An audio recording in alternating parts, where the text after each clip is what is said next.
Chapter 1.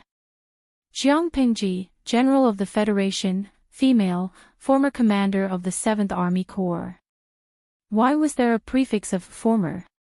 Because she had died in battle. She clearly remembered that death had come very suddenly, and it had even caught her unprepared. However, there was also a benefit to this. At least before she could feel the pain of death, her consciousness had already been withdrawn from her body. There was a deafening roar in his ears, as if his eardrums were about to burst. The world was dyed red. The next moment, the scenery in front of her turned into silent darkness, and an indescribable chill swept through her soul. Although it was a little regretful to die like this. However, for many warriors, dying so painlessly was also a blessing. However, as an atheist who had always advocated science, she had never thought that people could still feel after death. What she didn't know whether to laugh or cry was that the pain she hadn't experienced before her death was actually experienced after her death. An indescribable pain came from all over her body. She, who usually never frowned when she was injured, almost couldn't help but howl. It hurt, and it was the kind of pain that made her see stars. This kind of pain left a deep impression on her. It was as if she was forced into a small box, and someone was constantly using external force to compress it inwards, reducing the space inside the box. Moreover, there seemed to be no end to this process.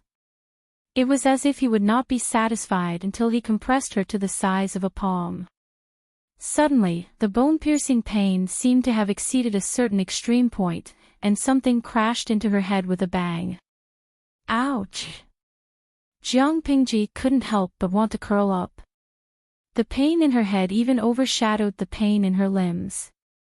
She didn't have the slightest bit of rationality or time to think about other things. It was as if other than the pain of explosion and tearing, there was nothing else. Hot! She didn't know how long the intense pain lasted. She even suspected that she had gotten used to it. An indescribable heat completely surrounded her. She felt like she had fallen into a boundless sea of fire, and all the water in her body seemed to be evaporating. Where am I? As this command popped up in her brain, she desperately wanted to open her eyes and look at her surroundings. Could it be that she had fallen into hell? However, things didn't go as she wished. Her eyelids seemed to be filled with lead water. No matter how hard she tried, she couldn't even open a crack. In a daze, as his consciousness drifted away, he heard an indistinct electronic voice. Ding! Palace Intrigue live streaming system is checking the host again. Scanning progress is 1%, the cold and hard electronic voice was getting closer and closer to her. Jiang Pingji subconsciously wanted to perk up her ears so that she could hear the song clearly. Scanning progress 23%. 27%. 36%. 42%. 51%. What is this thing? Jiang Pingji tried hard to gather her scattered consciousness and figure out who the owner of the voice was. However, the other party didn't seem to want to pay attention to it and continued broadcasting something. Beep, host's body scan completed, binding confirmed, binding in progress. Further verification of host identity, please wait. Verification in progress. Verification complete, ding. A sharp voice sounded, and Jiang Pingji broke out in a cold sweat. She felt as if her brain had been stuffed with a cloud of black fog. She wanted to think, but she couldn't think of anything. The strange electronic voice was still broadcasting at a steady pace. Name, Jiang Pingji, gender, female, age, 41, origin, unknown, tentative, specialties, wrestling, tentative, analysis, tentative, other abilities, tentative, attributes, unknown, tentative. Jiang Pingji's consciousness became clearer when she heard her name and age. The voice in her ears didn't seem so ethereal anymore. Beginning soul fusion. Fusion rate 1%. Beep. Insufficient points. Final fusion rate 3%. System, Palace Intrigue Live Streaming Attendant 007 is at your service, Jiangpingji Lu Lanting. After that, the voice fell silent again. It was as if it had never been there. Before she could think further, something like a gust of wind brushed past her face, and her scattered senses gathered around her again. Vaguely, she felt as if the ground was shaking, and as time went by, the tremors grew stronger. Creak, creak, creak. She heard the sound of wood scraping against each other, followed by suppressed sobs. Someone's there. She tried to open her eyes, but the darkness in front of her slowly turned into a blur. However, it took too much energy, so she did not maintain it for long. Her eyelids closed again. Brother Lanting. Brother Lanting. Wake up. Wake up. Look at me. Jiangpingji thought it had nothing to do with her, but she did not expect the owner of the voice to be crying and shaking her shoulders. Her drowsy mind was on the verge of exploding. She said weakly, Don't shake me. My head is dizzy. It's so uncomfortable. Perhaps it was because her voice was so soft that only she could hear it, but the person who was crying and shaking her did not stop. Finally, Jiangpingji raised her hands to brush away the sinful hands, but her arms weighed 1,000 pounds. Even moving a finger took all her energy. In the end, she simply gave up on this action. She adjusted her breathing while enduring the noisy sobbing in her ears. She could not stop or resist, so she could only endure it. Perhaps when she got used to it, she would not feel so uncomfortable anymore. It was obvious that Jiangpingji was not the only one who found the crying annoying. The other person even expressed his disgust. These stinky women only know how to cry. It's annoying to hear. Bah! Swallowing hard, the rough-looking man driving the cart raised his whip and lashed the horses hard. The mountain road was rugged, and the carriage was on the verge of falling apart. His curses did not stop the crying in the carriage. Instead, it became louder because of fear. Annoyed, the rough man raised his whip and whipped the curtain of the carriage a few times. The string of beads and bells rang, and the noble lady inside was frightened. Cry again, and I'll whip you to death. There was more than one carriage racing on the mountain road. There were 2 other carriages running behind, and they were not far from each other. If the carriage was driven on an unfamiliar mountain road, it was very likely that the carriage would be destroyed and the passengers would die. However, the driver was familiar with the road and knew the mountain road like the back of his hand. Moreover, they were in a hurry, so the 3 luxurious carriages looked like they were racing. Chapter 2. That's right. She's pretty, so what if she's a little delicate? Go. As he spoke, the coachman on the other carriage lashed out at the horses but. A crude man who doesn't understand pity. If a young lady cries a little, that's also pretty. If it was him crying, I would have slapped him twice. To put it bluntly, this was also a world that valued appearances. No matter how a good-looking beauty cried, it was still a beautiful scene that was pleasing to the eye.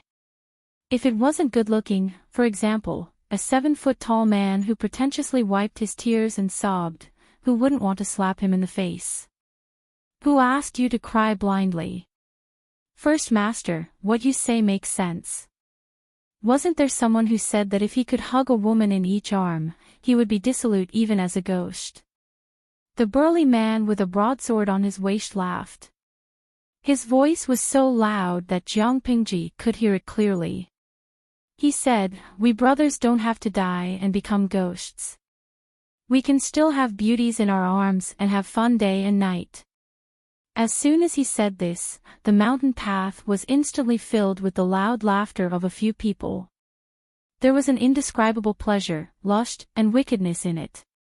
This group of 7 burly men were all bandits living in the deep mountains near Heijin County. They had become bandits, robbing and committing all sorts of crimes. Someone said that a group of fairies had brought their maids and old women out for a stroll, and that there weren't many guards around them. Wasn't this because the heavens had sent a group of fairies to warm their beds because they were lonely at night? Of course, what shocked them even more was to come. These fairies were actually noble ladies of the gentry clans. Seeing the clan emblem on the carriage, these bandits felt their hearts tremble. Although beauty was attractive, they had to be alive to enjoy it. But when they thought of the high and mighty noble ladies who had to go pale and enjoy themselves under them, who wouldn't have the guts to do so? In the face of beauty and the temptation of profit, the group of ferocious bandits immediately raised the broadswords in their hands and finally reaped a great harvest. "Leader, why don't we just kill that sickly person inside and throw him out? It would be too unlucky if he died of illness on the way." The one who spoke was a crippled bandit.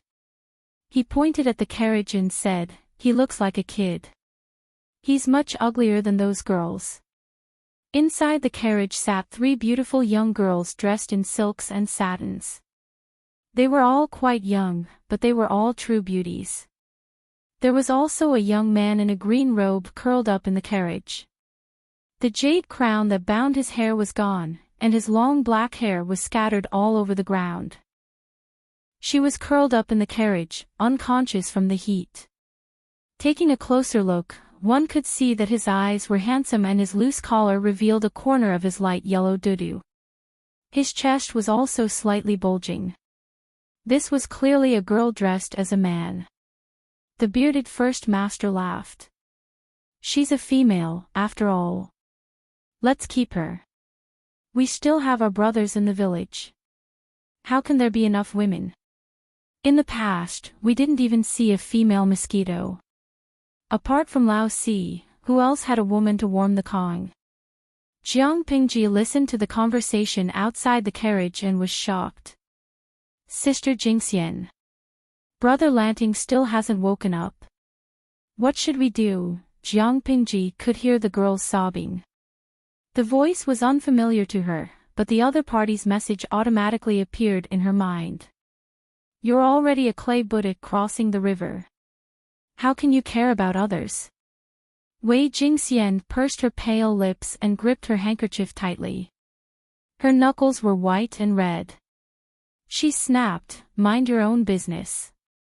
Being scolded like that, the cat-like girl with red eyes lowered her head in fear. She did not dare to look Wei Jingxian in the eye. Everyone in Heijin County knew that the eldest daughter of the Wei family and the second son of the Liu family had been betrothed since they were young. However, how could the prideful Wei Jingxian maintain her composure when a childhood sweetheart turned into a childhood sweetheart who shared the same gender as her? If not for this incident, would she have to wait until the day of her wedding to find out that her husband was a girl? For Wei Jingxian, the humiliation that her fake husband brought her was probably worse than the unbridled laughter of the bandits outside. It was another unfamiliar girl's voice, but the other party's name still appeared in her mind. In a daze, Jiang Pingji thought that Wei Jingxian was her fiancé. Wait a minute. Her mind quivered and she almost jumped in fright. Fiancé? What the hell? Jiang Pingji was almost scared to death by the information that appeared in her mind. Since when did she have a fiancé? Jiang Pingji began to consciously comb through her thoughts. Finally, she found that there was a stranger's memory in her mind. The owner of the memory was a young man, or rather, a girl dressed as a man. Her name was Liu Lanting. What was going on? Why did a stranger's memory appear in her mind? At this time, before she could think of a reason, the carriage that seemed to be falling apart finally stopped shaking. Stop. Come out, you stinky bitches. Don't make me treat you. The car marks were too obvious. Heijin County might be in chaos now that so many aristocratic ladies had been lost. To put it bluntly, Heijin County might be in chaos now. The bailiffs and servants could follow the carriage marks to find them. They wanted to live longer, and they could not even leave footprints. Therefore, they had to change to another mode of transportation. "Boss, why don't we enjoy two of them first?" Looking at the beautiful noble ladies climbing down from the carriages one by one like quails, the bandit's eyes were glued to them. One of them licked his dry lips with his saliva, looking like a perverted hungry wolf with his eyes shining. Just the thought of having sex with one of the beauties was enough to make one's blood boil. The girl he had his eyes on was so ashamed that she wanted to die. She wanted to hide herself so that no one could find her. The bandit leader stopped in his tracks and patted his subordinate with his huge palm. "What are you thinking about? Go back one by one and take your time. What's the point of playing now? Who knows, your captors will be here before you can even pull up your belt." With that, the bandit leader licked the blood at the corner of his mouth with a fierce look in his eyes. He looked at the noblewoman with an unfriendly gaze. Although it was easy, they had paid a price. There were more than 20 brothers who had come, but there were only 7 left. Since their boss had spoken, the bandits had no choice but to bear with it, but they could still take advantage of the situation. The crippled bandit carried the unconscious Jiang Pingji out of the carriage, cursing as he did so. No one knew that Lu Lanting, whose brain was about to explode, had quietly opened her eyes and then closed them again. "System!" Jiang Pingji called out in her heart, and a clean, transparent panel appeared in front of her. Name, Lu Lanting, Lu Shi Lanting, also known as Lu Lanting. Base strength, 5, strength fusion plus 30, gender, female, disguised as a man, replacing the deceased brother, Lu Lanting, age, 41, 12, born in the 3rd year of Tianwu's flower festival birth, the 2nd son, eldest, of the Lu family in Hejin County.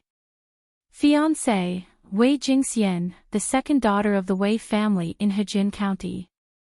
Specialty, 6 arts of rights, beginner, fighting, expert, analysis, tentative, other abilities, tentative, attributes, charm, hidden 21, appearance, 75, channel, livestream, sufficient points, yet to be unlocked, streamer level 1. As a woman from the future who had come from the information age, Jiang Pingji did not pay much attention to entertainment, but she knew that there was something extraordinary in her mind. Chapter 3. Jiang Pingji closed her eyes. She had regained consciousness a long time ago, but she still couldn't control her limbs, which meant she couldn't use force to protect herself. After a brief observation of her surroundings, she decided to remain unconscious and secretly accumulate her strength. The system's voice was electronic, and it spoke haltingly. "I am 007, your palace intrigue streaming attendant." Jiang Pingji raised her eyebrows discreetly. "There's another memory in my head that doesn't belong to me.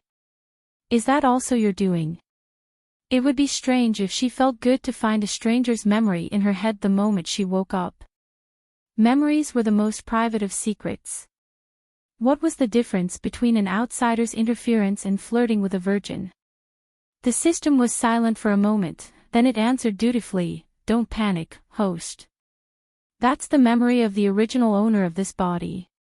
For you, it's like a supplementary plug-in for playing a game. It can help you quickly understand this era and integrate into it." No matter how unhappy she was, Jiang Pingji knew she couldn't just fall out with the system. "I remember that I'm already dead." She chose to change the topic. There were some things she had to clarify. From the commander of the 7th Army to a weak girl, she even accidentally entered an ancient world. Even if she had a strong heart, she still couldn't wrap her head around it. Was it that hard for her to just die? How crazy was the system? It didn't even let the dead go. It didn't respect the dead, hooked the souls of the dead, and continued to whip and use them. Was the system out of its mind? Her impression of the ancient era was simple and crude, barbaric. The system seemed to know what Jiang Pingji was thinking, so it quickly explained, "Everything is just a coincidence. It's not what the host thinks. It didn't have the ability to hook anyone's soul as it pleased. If it wasn't for Jiang Pingji's strong soul and the fact that she happened to appear in the space crack, the system wouldn't have chosen her. It could only be said that everything was just a beautiful coincidence. Jiang Pingji's eyebrows twitched as she listened to the system. She felt uncomfortable that her secrets were being peeped at. You said you're the system? Yes, its full name is Multidimensional Palace Intrigue Streaming System. You're the only streamer I need to serve. The system replied in a businesslike manner. As the host, your mission is to start a live broadcast. Broadcast how you became the queen of the world from an aristocratic family. Livestream, as an empress. If she had not closed her eyes, Jiang Pingji would have widened her eyes in shock. What the hell was this? She had no interest in it at all. That's it. Palace intrigue. Empress. Trash system, what use do I have for you? The system seemed to have seen through everything. Seeing that Jiang Pingji looked down on it, it could not help but say proudly, this is not an ordinary streaming system that deceives people, but a dimension. Please pay attention to these two bolded words. This is very important.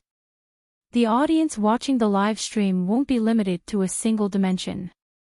As the host's level increases, he'll be able to unlock the right to live stream in other dimensions.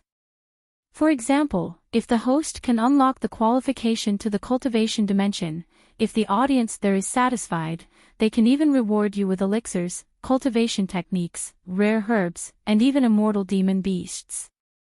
Jiang Pingji thought about it. After weighing the pros and cons, she decisively chose to reject it. I'm still not interested, damn it, if the dimension where the live stream happened to be her old nest, the animals in the 7th Army would laugh at her for the rest of her life. The system was silent.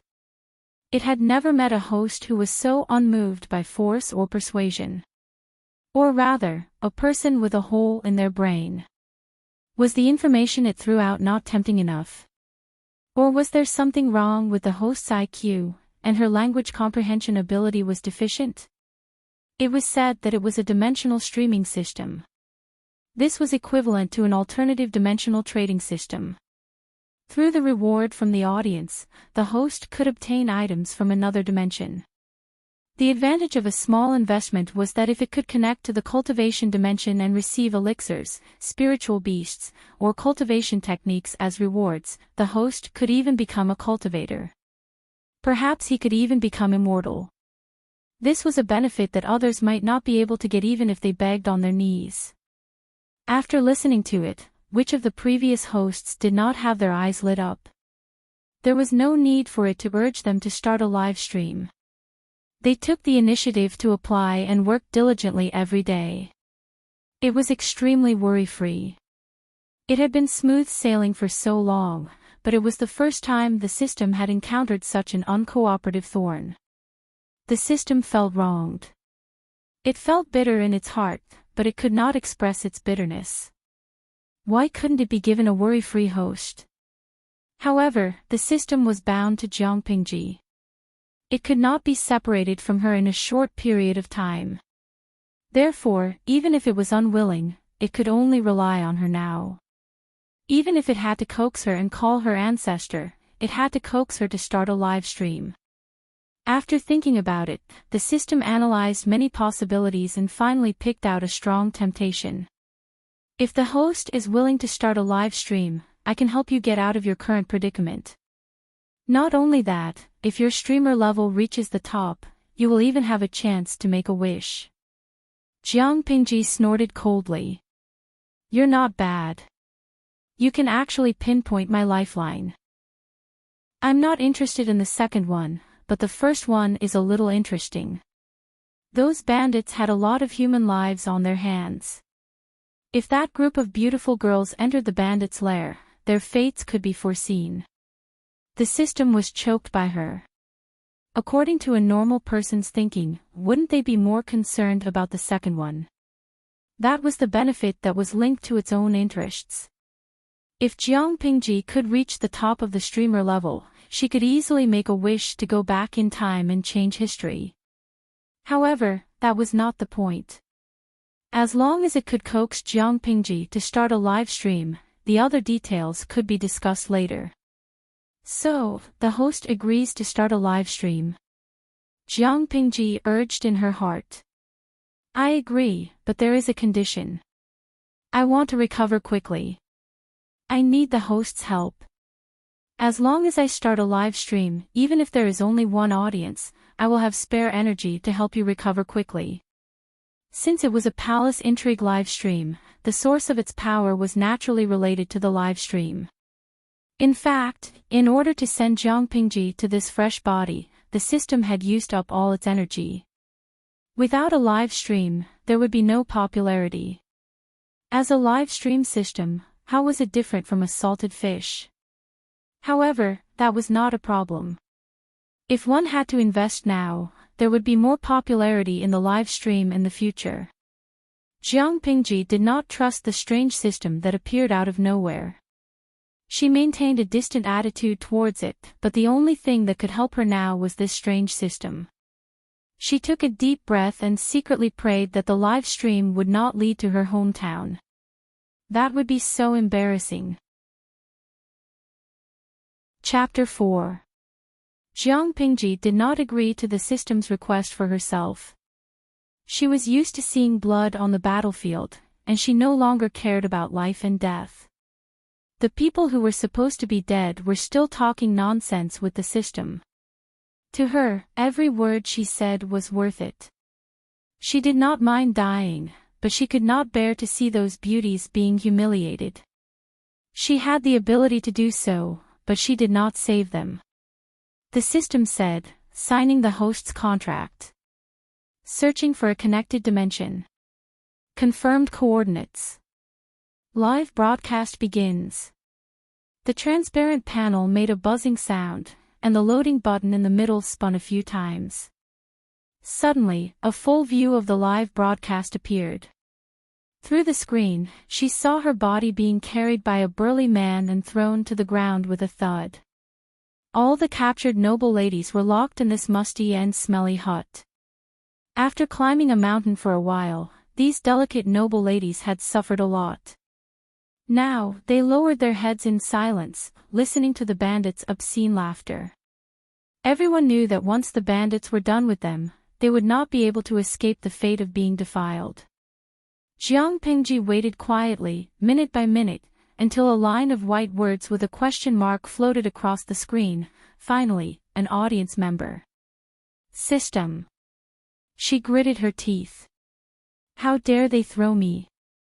If I don't teach them a lesson, they'll think that I, Jiang Pingji, am a pushover. The system was trustworthy. After gaining some popularity, it immediately helped Jiang Pingji adapt to her new body. As for the rest, it could only say that it was powerless. To put it bluntly, there was not much the system could do. If Jiang Pingji could not save herself, the outcome would be the same. Of course, the system was very confident in Jiang Pingji, not because of anything else, but because of the Force Fusion plus 30 attribute. The so-called Force Fusion was to digitize the soul's force when it was alive and integrated into the current body. It was one of the host's advantages, winning at the starting line. It quietly glanced at Jiang Pingji's Force Fusion. It was only a pathetic 3%. But knock on the blackboard, there's an important point. The final increase in Force Fusion was 30 points. It was only 3%, but it could add 30 points to Force Fusion. The original owner of this body, Lu Lanting, only had a Force Fusion of 5. She was a real fighter. Therefore, the system could calculate Jiang Pingji's Force Fusion in her previous life. It was so high that it dared not look at it. The body's Force Fusion and Force Fusion only had 35 points, which was basically the same as an ordinary adult man in this era. If that was the case, it would seem that Jiang Pingji was in a very dangerous situation. Actually, Jiang Pingji had a high chance of winning. How could a woman with such force in her previous life not fight, not know how to fight? My dear friends, with a wealth of combat experience, wouldn't it be easy to beat up an adult man who was messy and disorganized? Although the first scene of the live broadcast was already bloody and unladylike, but, if the scene was a little more unique, perhaps it would attract more viewers. Jiang was, and force, queen, the queen was queen. It was quite efficient. Not long after, Jiang Pingji felt that the stiffness in her limbs had decreased by more than half. Although her flexibility was still worrying. But this was someone else's body, so she could not ask for too much. She moved a little, and the results were gratifying. She couldn't help but secretly sigh in relief. To avoid trouble, the bandits tied all the noble ladies up when they got off the carriages. Even the unconscious Jiang Pingji was no exception. She opened her eyes and sat up from the ground. She frowned and moved her wrist.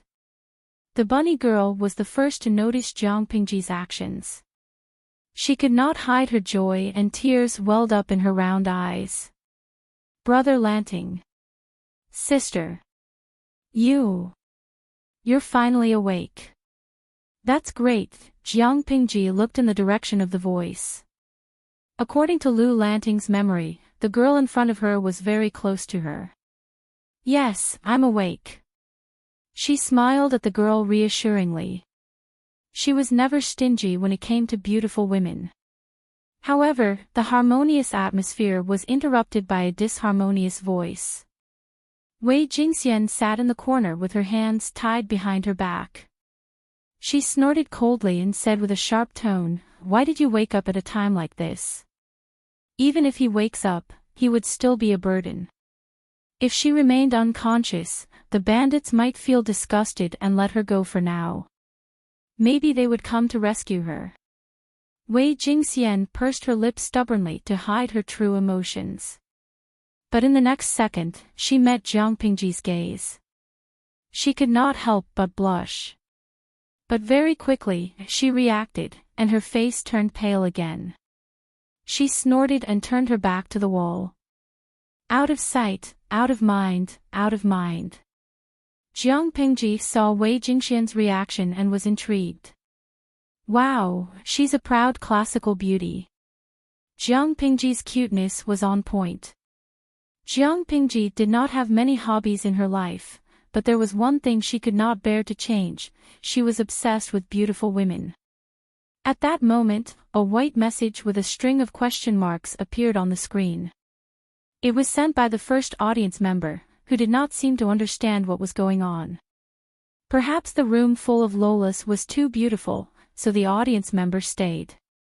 The rabbit girl looked at Jiang Pingji hesitantly, then at the sulking and ignoring Wei Jingxian. She was caught between a rock and a hard place. At that moment, Jiang Pingji tried to twist her wrist. The rabbit girl saw her move and said sadly, "Brother Lanting. Even though you're my sister, I'm still used to calling you that. Those bandits tied me up so tightly that I couldn't untie it." Jiang Pingji secretly rolled her eyes. If she could not even break free from such simple restraints, how could she be the leader of the 7th Division? It was just a simple training course, and even a child who had just started school could break free. However, she did not let go immediately. Instead, she chose to maintain her original state. "Don't be afraid, warn her. Your brother is here." After saying that, there was some muffled laughter in the room, as if mocking Jiang Pingji for overestimating herself and calling herself brother. Jiang Pingji did not take it to heart. As one of the lambs waiting to be slaughtered, her words were laughable. However, Sheng Wanwan, who was only 11 years old, was just a child who had just been weaned and needed to be comforted. "But I'm still scared," sob. "I'm scared." Sheng Wanwan was a little girl who liked to show off. She was the eldest daughter of the Shengwan family and the treasure of the family. She had been pampered since she was young and had never suffered such grievances. For the poetry outing, she had specially styled her hair into a cute double-ringed bun. Now that her hair was messy, she looked very pitiful. Chapter 5. Not only was Sheng Wanwan not comforted, but she cried even more pitifully. Low sneers and disdain came from the surroundings, mocking her for overestimating herself. Was Lu Lanting a complete loser? If he really had the ability, how could he have been scared by the bandits to the point of having a fever that wouldn't subside? Jiang Pingji glanced at them and directly translated the inner thoughts of the noble ladies. She couldn't refute it. Who asked the original owner to be a fighter?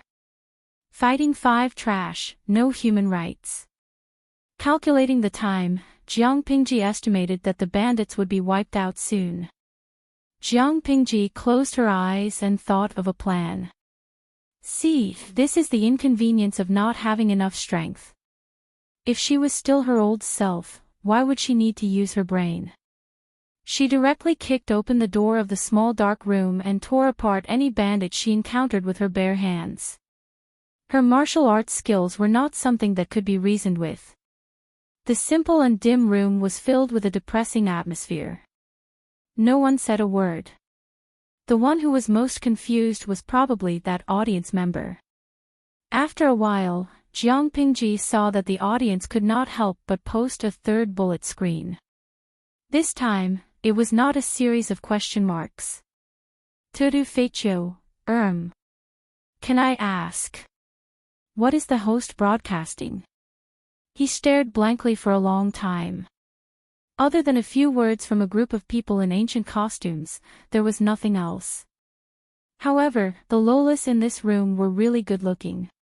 When they grew up, they would definitely charm people to death.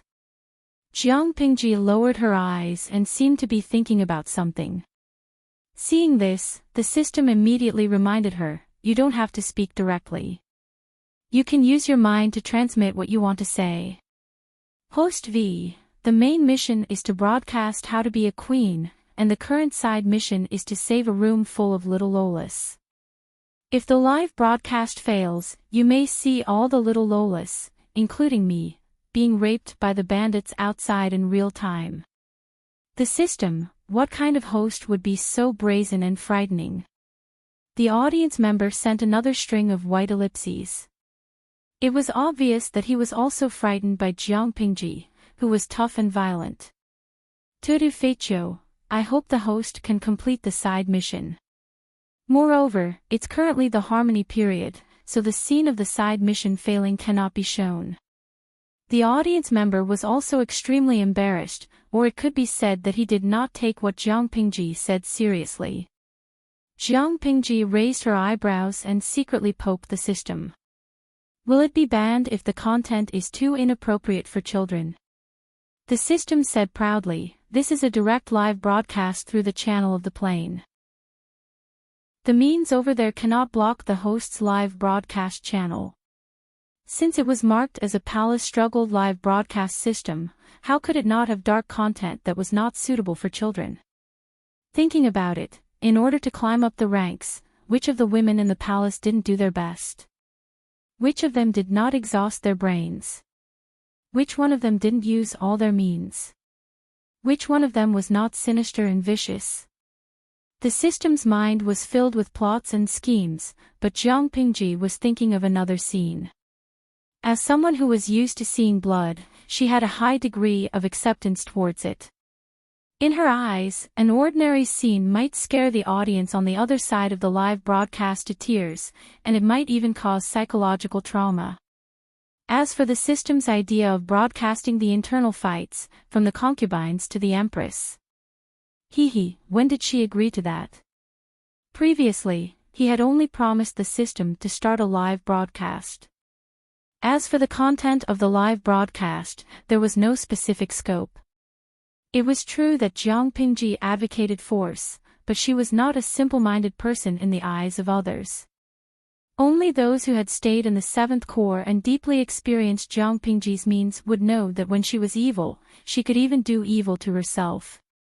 While they were talking, Jiang Pingji heard a burst of dense footsteps coming from afar.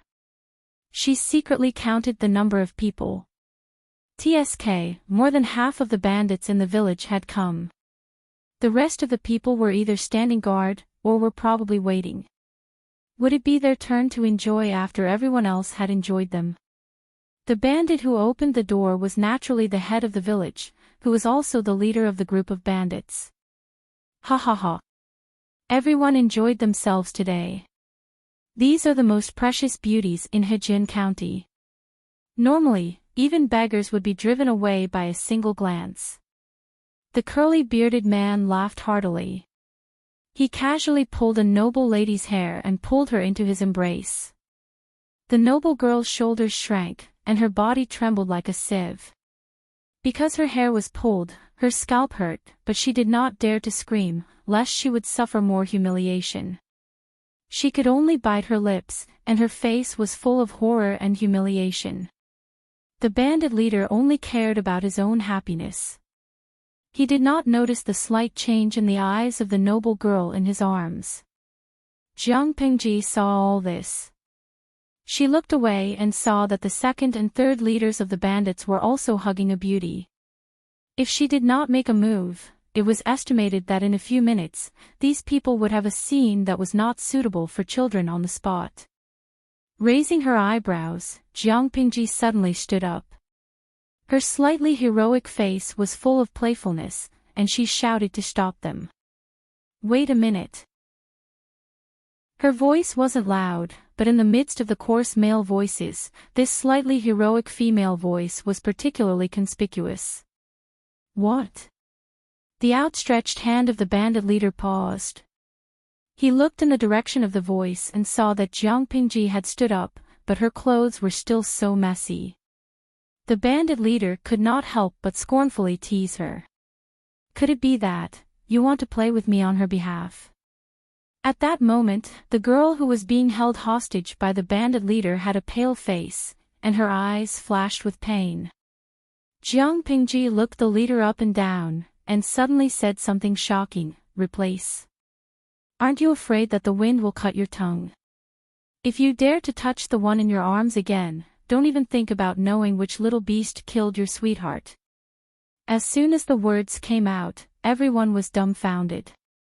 Some were bandits who did not know the truth, and others were secretly determined to seek death rather than live a life defiled by noble girls. For these noble girls, the interests of their families and their reputation were the most important, even more than their own lives. If these bandits succeeded, not only would they lose their chastity, but they would also have to give themselves to so many people. Not only would they lose face, but their families would also be humiliated. They could even guess that if this scandal were to spread, the unmarried girls in their families would also be despised. Only by mustering up the courage to commit suicide and preserve their chastity could one or two be saved. However, Jiang Pingji's actions attracted their attention, and they all forgot about seeking death. What? The noble girls looked at each other, not knowing what Jiang Pingji was trying to do. Hee, you stinky woman, what nonsense are you talking about? Our leader is wise and powerful. Who dares to touch his woman?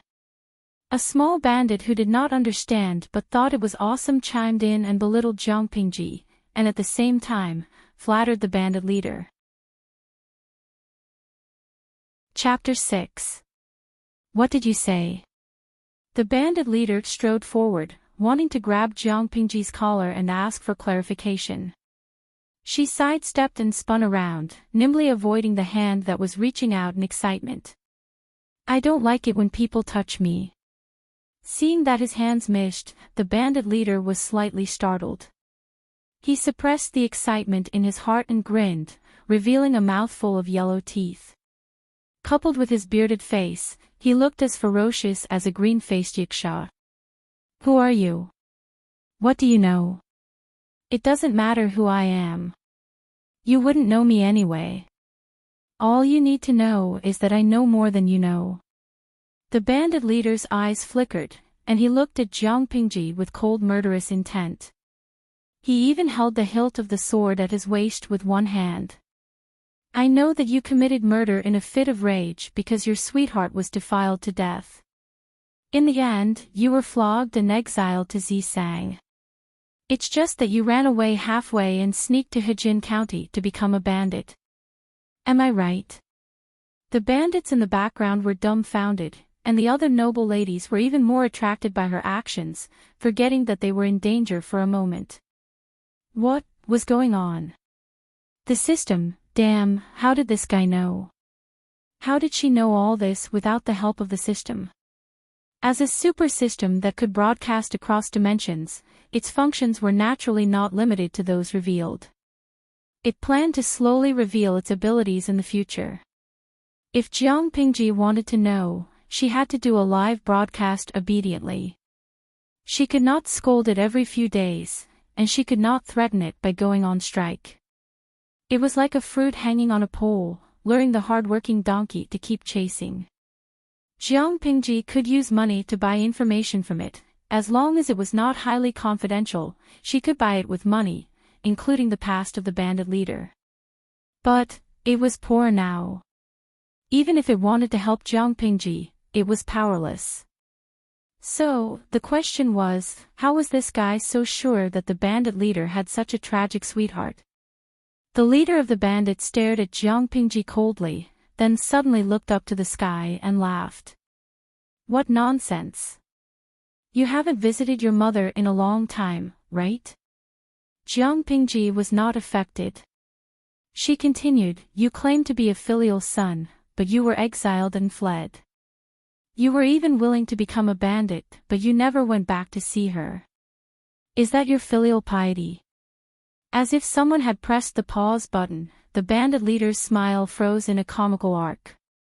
In the end, he fiercely gritted his teeth and revealed his ferocious appearance. Oh, so you want to kill me now? He was like a cat whose tail had been stepped on. Other than scratching it a few times, what else could he do? Have you ever thought about your pitiful sweetheart when you committed such atrocities against a woman? Before she died, she was full of joy waiting to marry you. The room was silent, and the atmosphere was so oppressive that no one dared to breathe. Everyone couldn't help but peek at the bandit leader's face out of curiosity. There was a bold bandit who wanted to take advantage of a noble lady. The bandit leader drew out his long sword and almost cut off his nose. Ignoring the frightened bandit, he looked at Jiang Pingji coldly and asked, tell me, which animal did this? Jiang Pingji smiled coldly. Her posture was so arrogant that she was like a queen sitting on the throne. Is this your attitude when you ask for help? You are my prisoner.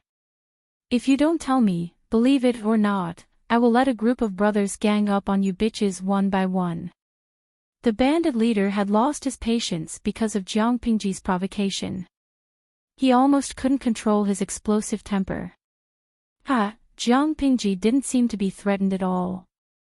Her hands were tied, but she looked at ease as if she was the bandit in control of everything. What are you laughing at? Seeing Jiang Pingji smile, the bandit leader had an indescribable strange feeling in his heart. I'm laughing at the same scene when your sweetheart was forced. The situation is so similar.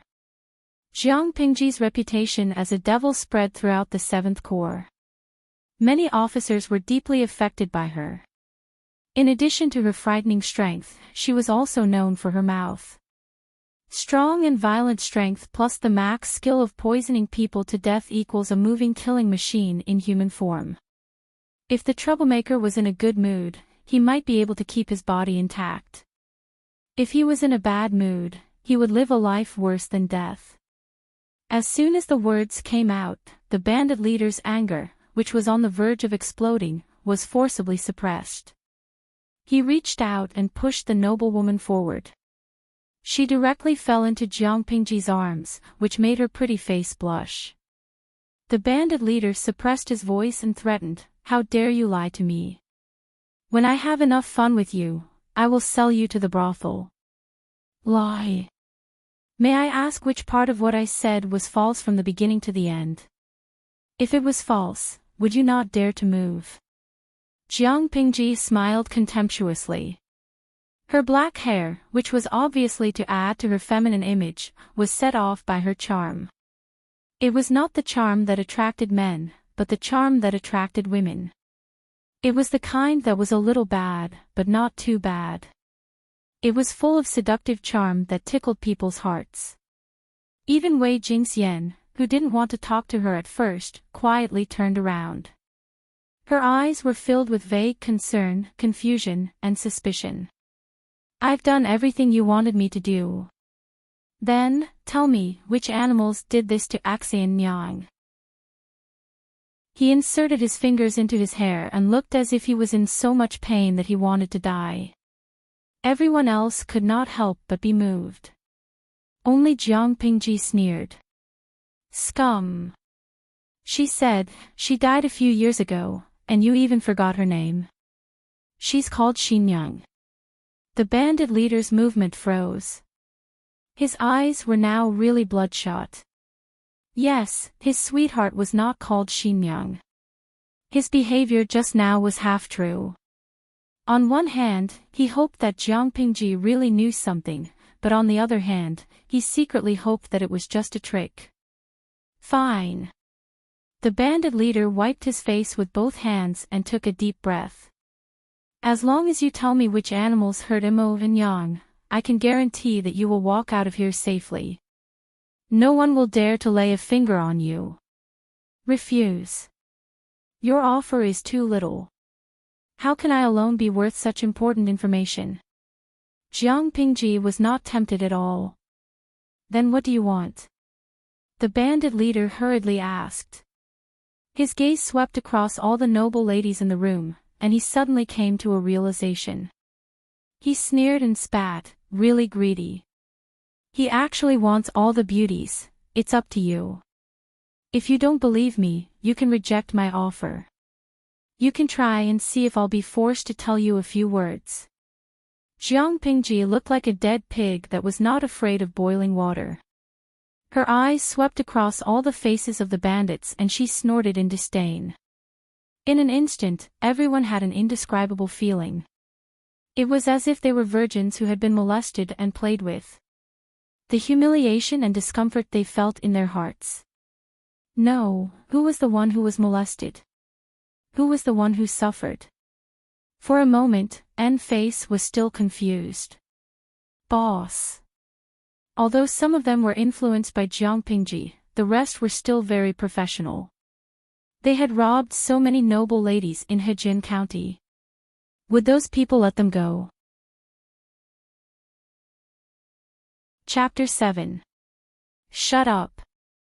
For the bandit leader, nothing was more important than finding out who killed Imo and Yang.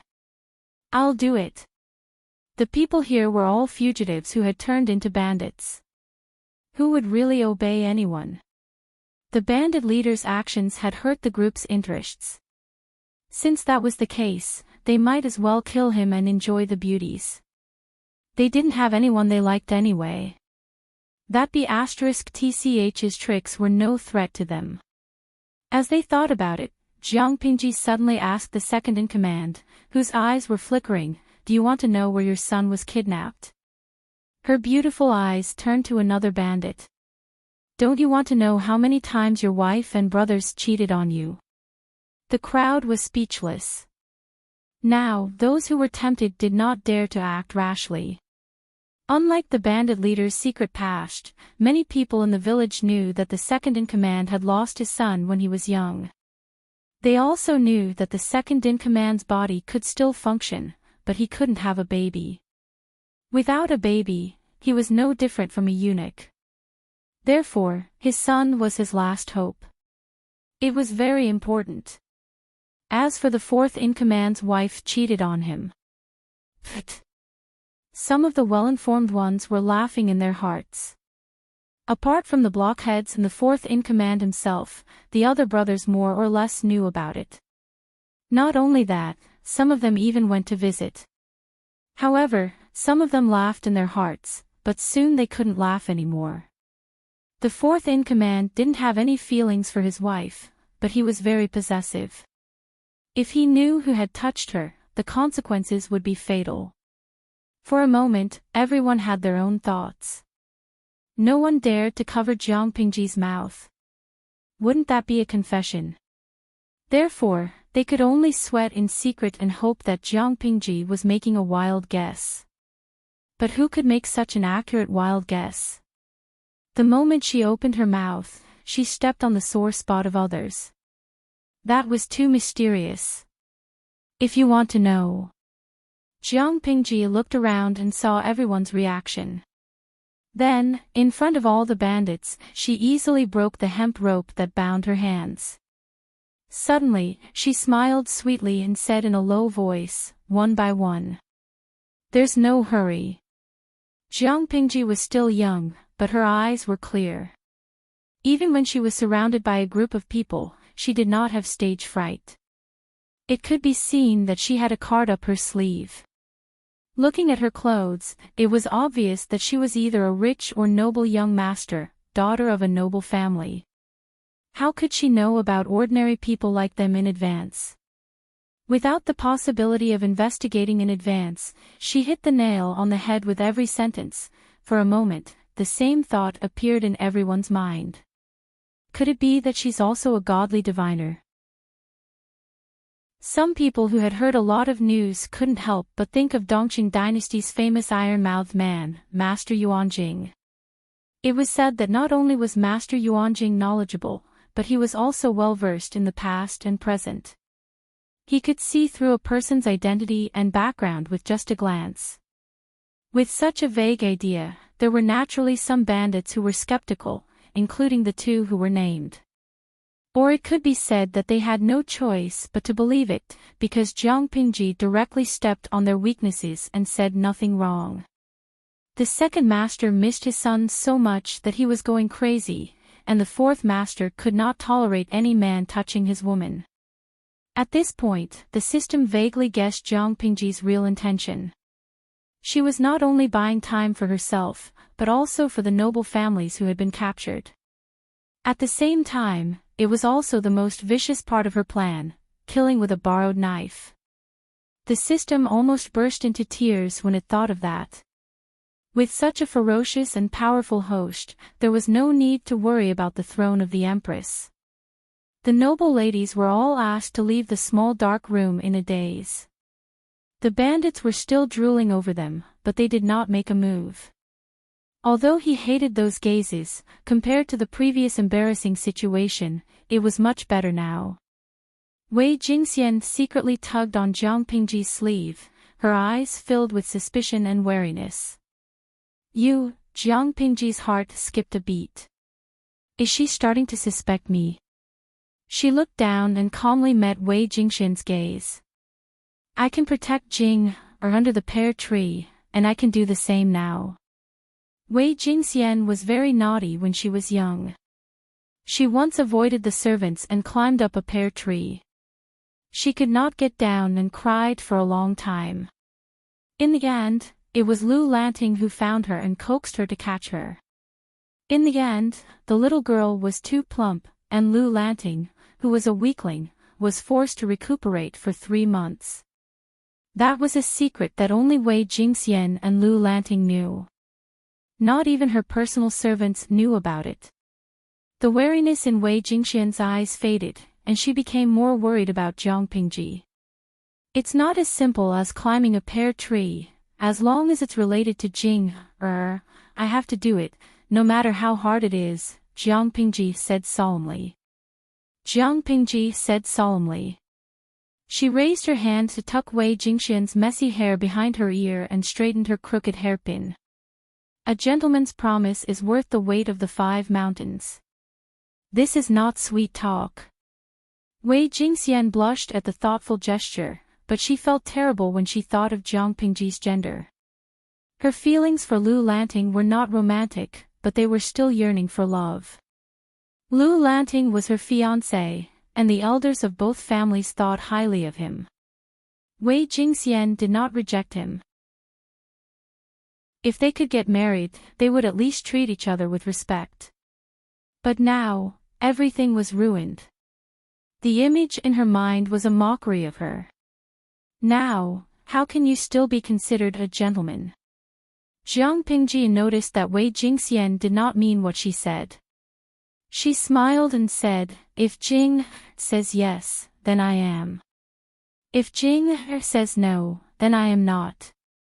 Wei Jingxian was embarrassed by his words. She could no longer maintain her cold and aloof expression. You, could it be that after her identity was exposed, she was too lazy to keep up her facade? Don't worry. Jiang Pingji raised her hand to stop her. Her eyes were full of confidence. Jing He, don't you trust me? Wei Jingxian was speechless. If Lu Lanting had not been frightened by the bandit's knife, she would have trusted Jiang Pingji a little. The bandit's stronghold was simple and shabby. There were only a few thatched huts of different sizes scattered around.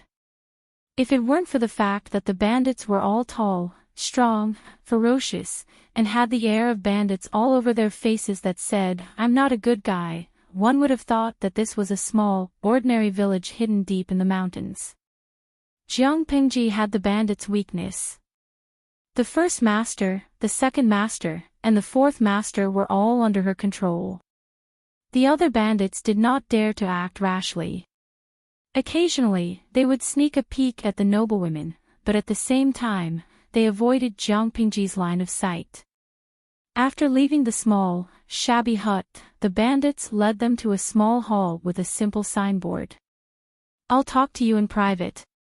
Can we move to the back hall?" Jiang Pingji stared at them with a faint smile. "Some of you have a guilty conscience. If I say it in front of everyone, I'm afraid you'll jump up in anger and kill me. I don't mind blood. You guys are also rough men who are used to seeing the wind and waves. But who told you to have such a beautiful woman here? If you scare them, it'll be a sin." Jiang Pingji's gaze swept over the noblewomen one by one. Her gaze lingered on Wei Jingxian for a second. The girls were embarrassed, but none of them dared to make a sound. If someone else had said those words, they would have been ashamed to death. But Lu Lanting, she wasn't a man with a handle. If she overreacted, would she not look like a spoiled brat? Wei Jingxian could not help but blush, but she quickly regained her composure. Chapter 8. Let's talk in the back hall alone. You have guts. Ha, I admire you. Please. The bandit leader seemed to have read some books. Although his behavior was also vulgar, compared to the bandits around him, he looked more scholarly and refined. While Jiang Pingji was sizing up the bandit leader, he was sizing her up as well. Looking at Jiang Pingji, then looking at the noble ladies who couldn't help but hide behind her, there was an indescribable strange feeling in their hearts. It seemed that everyone in the house, including this woman with a temper, were women. Why were they so manly? Lanting. Wei Jingxian's heart raced when she saw that Jiang Pingji was really going to talk to the bandit leader alone.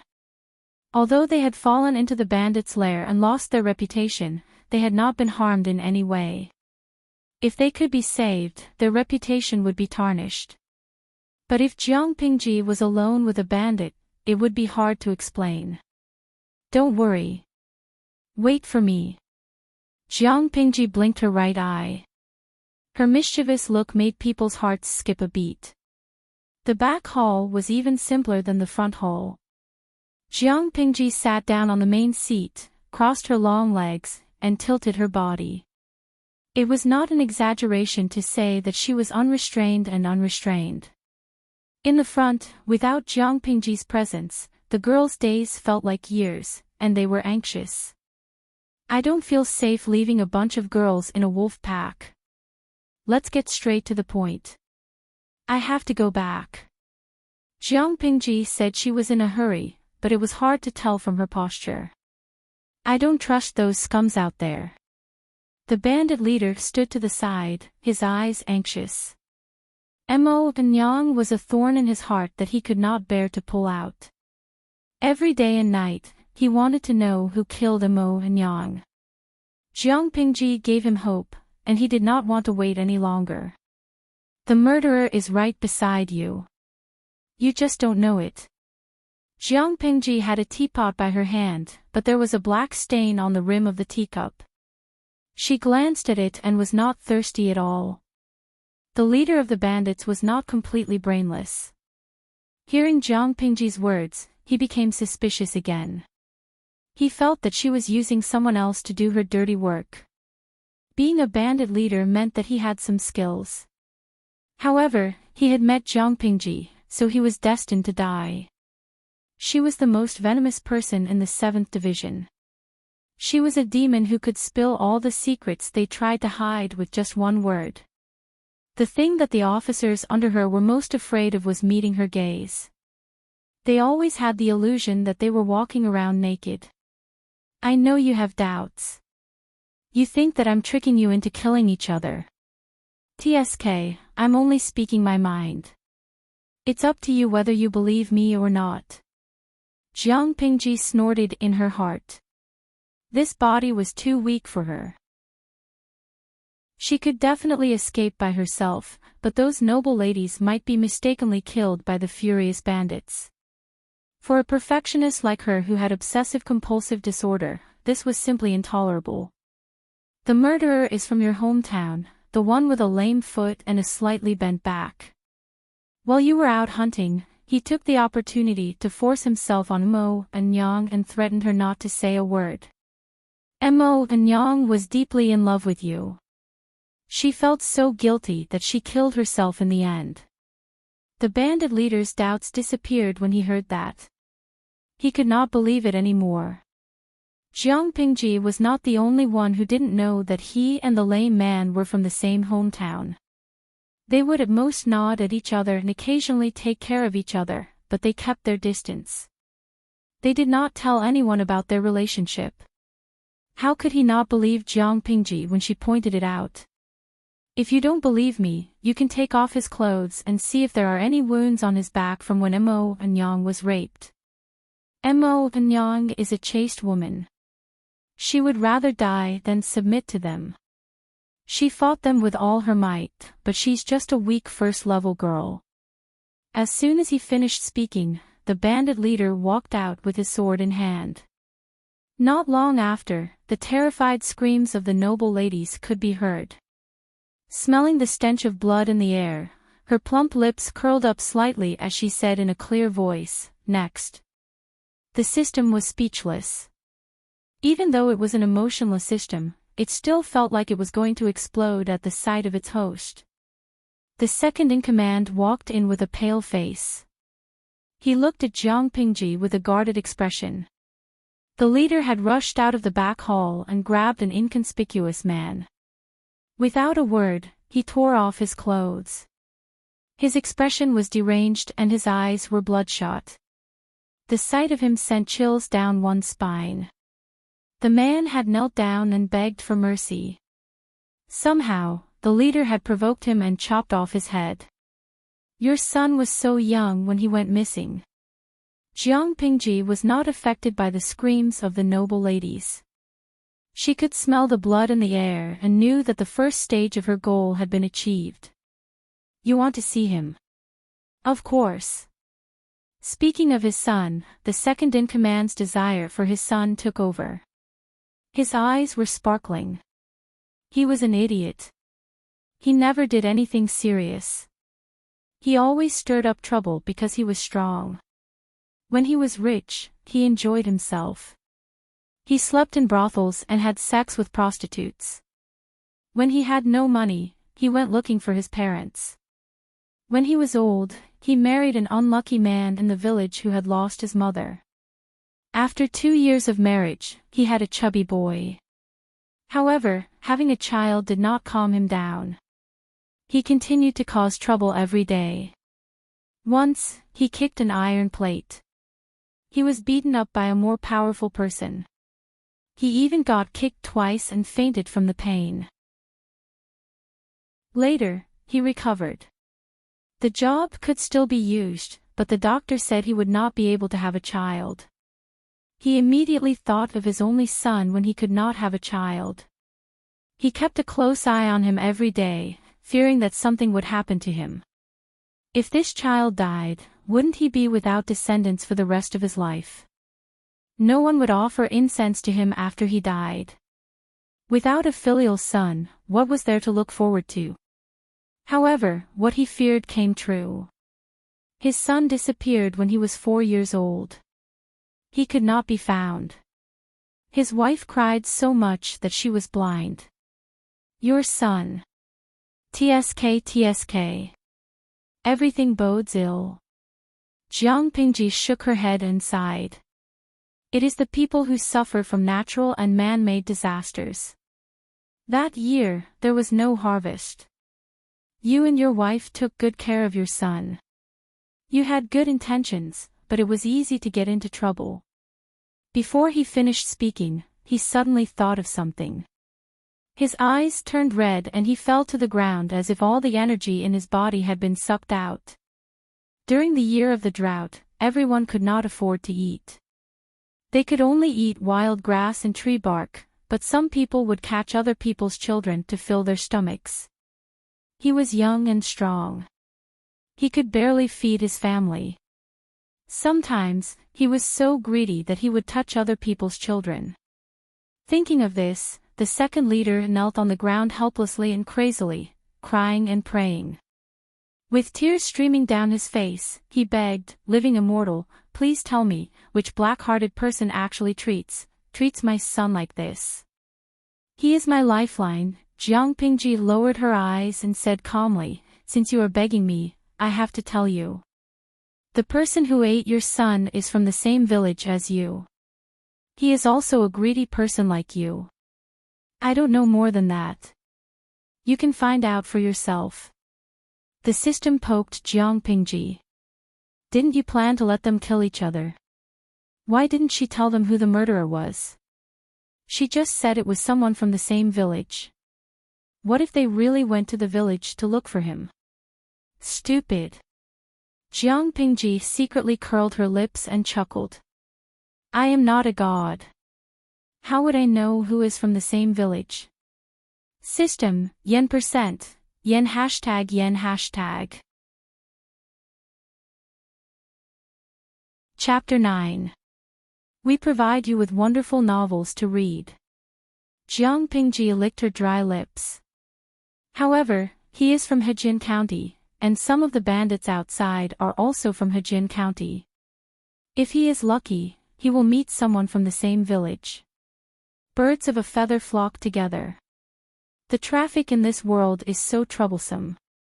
Even if he becomes a bandit, most of the bandits he meets are from the same village or nearby villages. The possibility is very high. Do you believe it? She was just misleading the head two into thinking that the murderer was a gangster from the same village and believing what she said.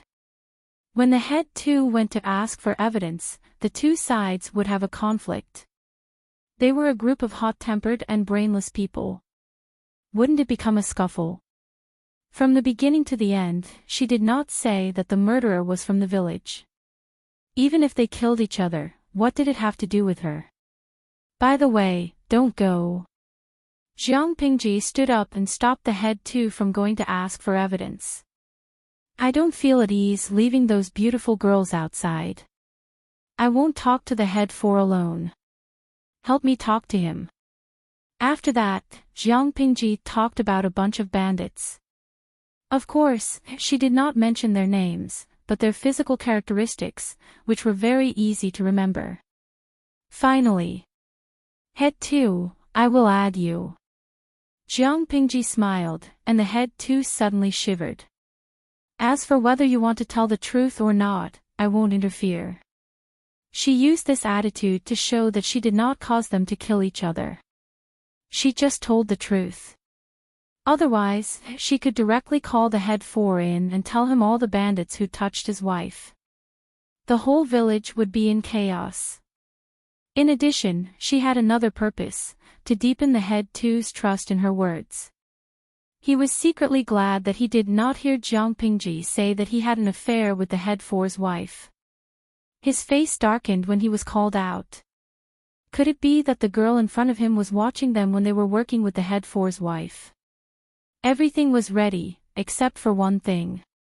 When the time was right, they could prepare to close the net. Jiang Pingji walked out of the back hall, and Wei Jingxian and Sheng Wanwan hurried to greet her. They found that she looked the same as before she entered the back hall, and her expression was normal. I'm fine. Those guys are probably going to settle the score now. They won't be able to care about us for now. The bandits in the hall had already left, probably to settle the score. However, there were still a few bandits standing guard at the door. That thief said he would keep his promise and let us go. Sheng Wanwan hugged Jiang Pingji, feeling wronged. She looked disappointed. Now he has sent so many people to guard the door. He's obviously trying to break his promise. Brother Lanting, what should we do now?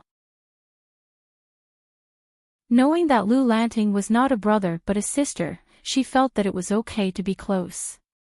In the past, she had liked Lu Lanting and hoped to have a gentle brother who would protect her. He was not like the brothers in the family who seemed harmonious on the surface but were secretly mean. Sheng Wanwan had a good impression of Lu Lanting.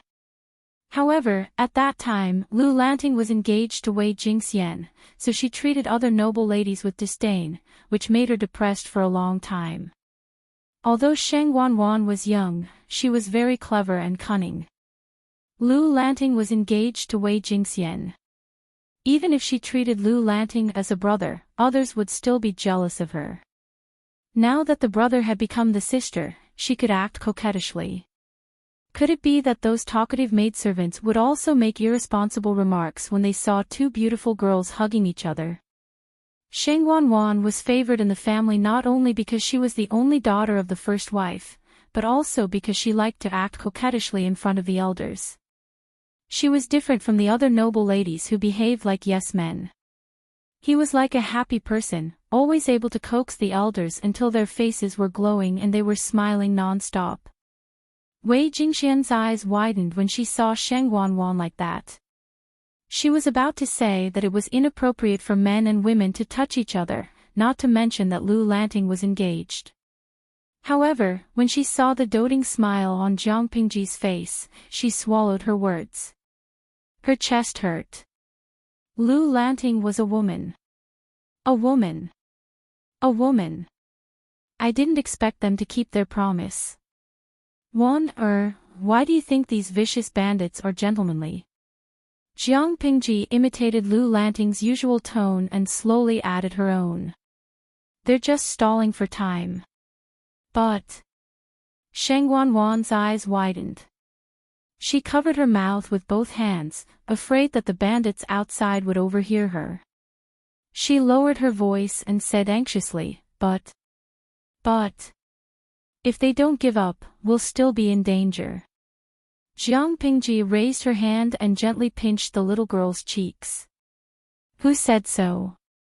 Brother Lanting will take you away soon. Sheng Wanwan's chubby cheeks were full of collagen. It felt so good to the touch. Jiang Pingji took the jade hairpin from her hair. Let me borrow your hairpin. Sheng Wanwan blushed and hid behind Wei Jingxian coquettishly. Brother Lanting, now that you've lost your cover, you've finally shown your foxtail. Jiang Pingji was amused. She crossed her arms in front of her chest and licked the back of her molars. Her smile was full of evil charm and a little naughty. Since you're teasing me, I won't take you away. But I'll take Jing-er with me. Wei Jingxian, who was ridiculed for no reason, was embarrassed and annoyed, but Jiang Pingji was indifferent. In the end, Jiang Pingji could only glare at her to warn her not to talk nonsense. To an outsider, Jiang Pingji looked shy. If it was a man who was being glared at, his bones would have gone limp. Needless to say, there really was a person whose bones had gone soft. But it was not a bandit. It was Tutu Feiqiu, a member of the audience. As a member of the audience, Tutu Feiqiu tipped Jiang Pingji 520 lollipops to show his presence. Tutu Feiqiu, that little girl is so cute. I almost fell off the computer table, 520 lollipops. What the hell? Jiang Pingji frowned and poked the system. What's that? The system was speaking in an electronic voice, but it spoke very quickly. Jiang Pingji could feel its excitement and joy. It was so excited that it was incoherent. Tipping. This is the first time you've tipped in your life. Remember to thank the audience for tipping. One audience member only had one popularity point, and they could only accumulate it once a day. In other words, no matter how many times an audience member entered the channel, they could only accumulate one popularity point a day. But tipping was different. One lollipop was worth one streaming coin, and it could bring one popularity point. 520 lollipops was equivalent to 52 popularity points. Jiang Pingji could get half of it, and the other half belonged to the system. Thank you. Jiang Pingji raised her eyebrows and asked bluntly, "You haven't been infected by a virus, have you?" That's a matter of manners. The system thought of Jiang Pingji's cruel behavior and regretted it. The host was a person of her own will. Rudely exposing the system, she rolled her eyes. "But all I hear is your flattery." Her confrontation with the system was carried out in secret, so the audience member, Turufecho, did not know. Chapter 10. Looking at the room full of noble ladies who regarded her as their backbone, Jiang Pingji stopped fooling around and became more serious. Her tone was firm. "All of you wait patiently. When the time is right, we will be able to leave. Those thieves will be fighting amongst themselves soon." Playing with the hairpin that Sheng Wanwan had lent her, Jiang Pingji became more and more dissatisfied. This was not a gold or silver hairpin, but a bright and pure jade hairpin. Even if she didn't know much about it, she knew that it was very valuable. In her hand, the hairpin felt warm and smooth to the touch, and the style was lively and cute, which showed the care of the person who gave it. Although this jade hairpin was expensive, it was not as easy to use as a golden hairpin. At least, it was not sharp enough. Sheng Wanwan sat beside her and rested her chin on her hands. "Brother Lanting, do you like this hairpin?" "I don't like it." Jiang Pingji looked up at the little girl and said honestly, "It's not sharp enough to kill." Sheng Wanwan's face turned pale. She recalled the bloody scene of the bandit leader chopping off someone's head. She could not imagine Lu Lanting to be such a cruel person. She muttered, "Brother Lanting, don't let me see you chop off someone's head." Jiang Pingji didn't know whether to laugh or cry. She rolled her eyes and smirked. "How can your hairpin cut people? The most I can do is stab it in the throat." After saying that, she made a feint, scaring Sheng Wanwan so much that she jumped up like a startled rabbit. She immediately ran far away and hid behind Wei Jingxian. Other than the two ladies who were close to Lu Lanting, the rest of the noble ladies sat further away from Lu Lanting. Some of them tidied up their messy hair and clothes, but none of them approached Lu Lanting to talk. They did not interact much with Lu Lanting, and some of them did not even know her. "This is for you." How could Wan Er's hairpin hurt anyone? Wei Jingxian's feelings towards Jiang Pingji were very complicated. However, after this incident, the two of them had gone through thick and thin together. They shared the same revolutionary feelings. She handed over a palm-sized, gorgeous dagger decorated with gold, silver, and jade. Jiang Pingji took it and thanked her in a low voice. She did not ask why she had a dagger with her. But that was not the point. She knew that Wei Jingxian had intended to use the dagger to end her own life. How could a noble lady in Hejin County tolerate such humiliation? TSK, women in ancient times were like this. They could easily commit suicide for the sake of their reputation and integrity. Jiang Pingji looked at the small and exquisite dagger and felt an indescribable annoyance in her heart.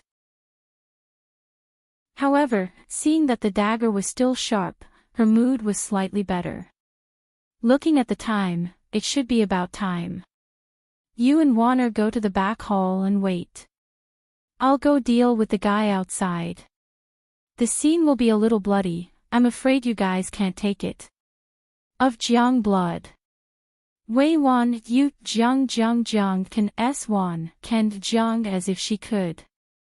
Of the you the will you the you can you. Wei. Jiang you. You Wei you. You. The Jiang about Qin the outside. The of Jiang Yun Qing was. It outside. She could su it su gu shen it tang yu. At that moment, the bandits outside exploded one by one, just as Jiang Pingji had expected. The situation was like this. The bandit boss could finally avenge his lover, and it could be said that one of his worries had been resolved. But now that he had gotten his revenge, his heart felt empty. He needed some time to calm down.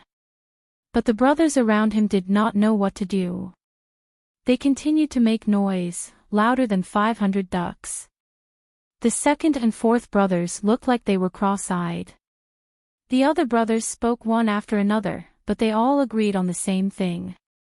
They could not let go of the beauties. They were bandits. What did they need to keep their word? However, the consequence of not doing anything about it was that the second-in-command killed 2 of his brothers from the same village out of anger because of what he saw as abnormal emotions. You're crazy, second brother. The others did not expect the argument to turn out this way. I'm not crazy. They ate my son. I want them to pay with their lives. In the beginning, he didn't believe it either. However, when he asked again and again, the other party revealed a flaw and stuttered, which made him more and more suspicious. During the argument, he was so angry that he killed someone.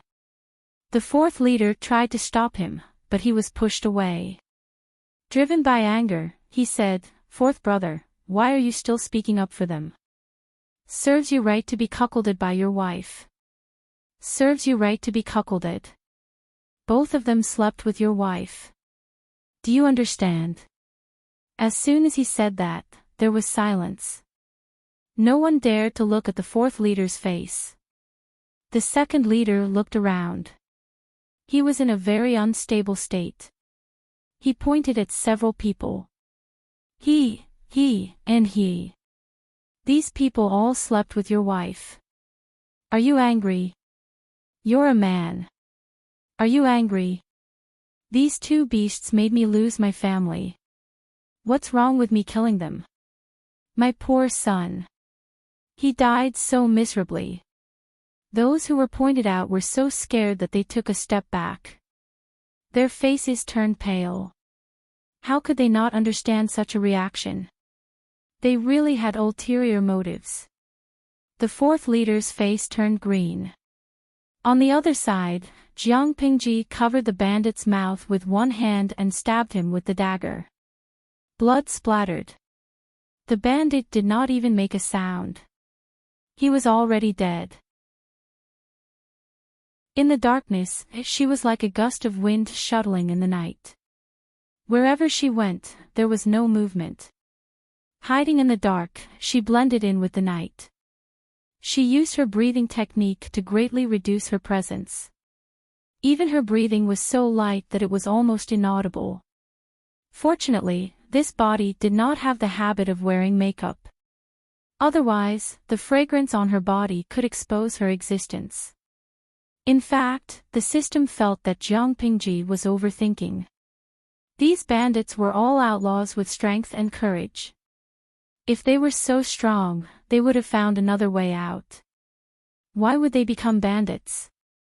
They would go out from time to time to rob people to survive. The system had no emotions. It was not moved by Jiang Pingji's killing.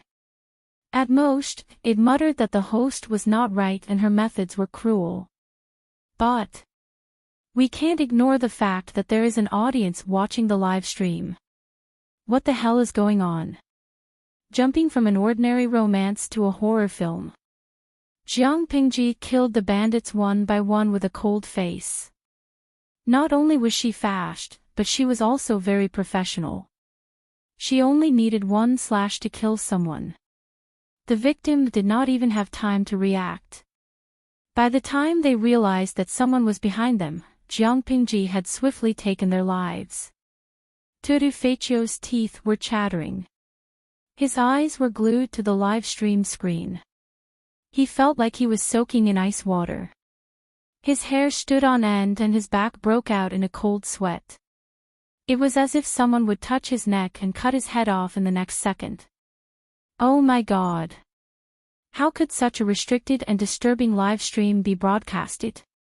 He was going to call the police. Chapter 11. Jiang Pingji did not have the self-awareness of the live stream at all. Especially after the system's flattery just now, she felt even more sick of it. To her, the so-called live broadcast was nothing more than the system's wishful thinking. In reality, she still had the initiative. The live broadcast was just like that. If there were people who came, they would watch. If there were no people, they would just leave it on. She was used to being the commander of the 7th Division. Now, she had to go against her will and ask someone for a reward. What system? Scram to the side. Lu Lanting's body was still young, but Jiang Pingji's strength was astonishing. After a short while, he killed another bandit and quickly cleaned up the aftermath. The force of the blood that spurted out was not light, and it was easy to make a sound. If she was not careful, her position would be exposed. Moreover, if there was too much blood, the smell of blood would be strong within a certain range, and it would be difficult to disperse in a short period of time. If it attracted bandits, then all her efforts would be in vain. Jiang Pingji thought about it calmly and quickly tied a knot in the cloth. Then she hid the bandit's body in the shadows. She had torn her outer robe and cloak into strips just for this moment. Soon, apart from the gangsters she had killed, there were very few left. Coldly looking at the few candles in the bandits' village, Jiang Pingji's plump lips curled into a smile that was full of blood. Under the moonlight, the dagger that had seen blood looked cold, and the faint smell of blood lingered around it. Like Jiang Pingji in her green robes, Lu Lanting's body was gentle and harmless, but her aura made her look like a demon from hell. The system laughed awkwardly. Host. What did you do before? With this kind of strength, he should be partnered with the world-conquering system. He could reach the pinnacle of life in minutes. I thought you knew everything. As for me, my previous profession was naturally a professional killer. As soon as he said that, Tutu Feichio and the system, who were scared to death but still couldn't help but watch, felt a chill run down their spines. With a squeak, Jiang Pingji pushed open the half-closed door with one hand. The thick stench of blood wafted out of the house, and corpses were strewn all over the place. She didn't even look at it. She stepped over the broken arm under her feet, and the soles of her shoes were full of warm blood. As she walked closer step by step, she left behind a trail of bloody footprints. Looks like you're even dumber than I thought. Inside the room, the bandits, who had suffered heavy injuries on both sides, were lying on tables or chairs, looking battered and exhausted. The few leaders were still alive. When he raised the broadsword in his hand, violent emotions dominated his mind, and he couldn't stop killing. The fourth leader was the craziest. He was so angry that he wanted to chop those who had cuckolded him. The second leader didn't care. The others wanted to stop him. Later on, he accidentally hurt himself. He was originally not angry, but now he became angry. He spoke without thinking and exposed many scandals, dragging the second master down with him. In the end, it was what Jiang Pingji saw. The group of people no longer had the strength to continue fighting. While they were on guard against the enemy's sneak attacks, they were also panting to recover their strength. When the door opened and the cold night wind blew into the room, everyone shivered. Their frenzied and furious minds calmed down quite a bit. He thought it was the first master, but Jiang Pingji's voice rang out instead. They all turned their heads to look, and their faces turned pale. Just based on what she said, these people looked at the scene around them and immediately understood that they had been tricked. The bandit leaning on the chair glared angrily, and he wanted to kill someone. You, sinister B***TCH. How rude. Jiang Pingji finished off the bandit with a knife. As she pulled out the knife, she twisted her wrist and used her strength to shoot the dagger straight into the neck of another bandit who wanted to call for help. Then there was a thud. The dagger went through his neck and was directly nailed to the wooden pillar behind him. Even if it was a bandit with his limbs intact, she could easily deal with him, let alone a few guys who were struggling at death's door. Jiang Pingji looked at the only two survivors in the room. They were already scared out of their wits. They cried for help while shaking their heads and crawling backwards. He was too scared. The thing under him loosened, and hot urine stained his crotch, leaving a dark and wet mark on the ground. Don't. I beg you. Don't kill me. I don't want to die. I really don't want to die. I was wrong. Please. With a desperate cry, the bandit thought that Jiang Pingji was the black and white impermanence who chased after him. Apologize. What's the use of apologizing? Jiang Pingji sneered. I'm not here to listen to your excuses. This time, she did not use a dagger. Instead, she grabbed the bandit's neck with one hand, lifted him up, and skillfully broke his neck with her fingers. Seeing that the bandit's eyes were almost bulging out of their sockets, and his 7 orifices were bleeding, Jiang Pingji snorted and then sat on the main seat of the bandit hall. As for the audience and the system who had been watching, they were so scared that they did not dare to make a sound. 3, 2, 1. Jiang Pingji said in her heart. The heavy and messy footsteps were getting closer and closer. The bandit boss rushed in and was shocked by the dead people in the room. He looked at Jiang Pingji's cold eyes and saw her playing with a dagger. Her body was lying on the main seat covered with animal skin. Do you know what I hate the most? Kidnapping. You should be aware of this when you fall into my hands. You. The bandit boss looked at the corpses in the room incredulously, especially when he saw a few of them died miserably. He could not help but take a few steps back as if he had been hit by a big hammer. You lied to me. TSK, it sounded like she was the main heroine who was fooled by a scumbag. Her brain had crashed for a long time before she realized that she had been fooled. Jiang Pingji smiled but did not say anything. The bandit boss's brain quickly restarted. With a swish, he pulled out the knife from his waist. The muscles on his arms were bulging, and the veins on his face were popping. Obviously, he was extremely angry. Everything in front of him was scarlet. He could not vent his anger without killing Jiang Pingji. Brains are a good thing. I hope you will have one in your next life. Jiang Pingji easily dodged the attack. The corners of her green clothes flew and danced with her movements. There was an indescribable beauty to it. She bent her elbow and hit his ribs. The bandit boss instantly felt that half of his body was numb and he could not feel anything. After that, the surroundings became silent. The only thing that could be heard was the muffled sound of hitting, accompanied by the crisp sound of bones cracking. Jiang Pingji looked refreshed. She stepped on the bandit boss's chest and said condescendingly, "Lie down." The bandit boss tried his best to raise his head. Hot blood kept flowing out of his throat and dyed half of his face red. He still did not understand why he had been fooled. How did she know about Immerse? Even if he had to die, he had to find out.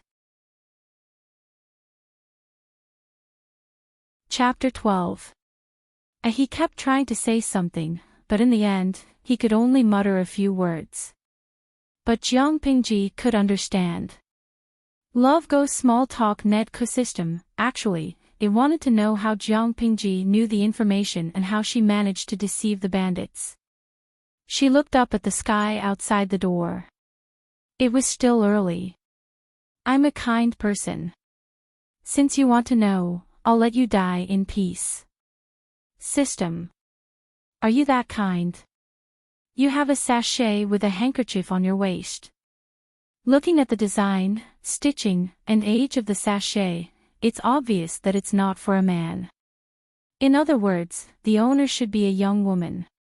You care a lot about the sachet. You'll rub it subconsciously. Even after you've changed your clothes, you'll still carry it.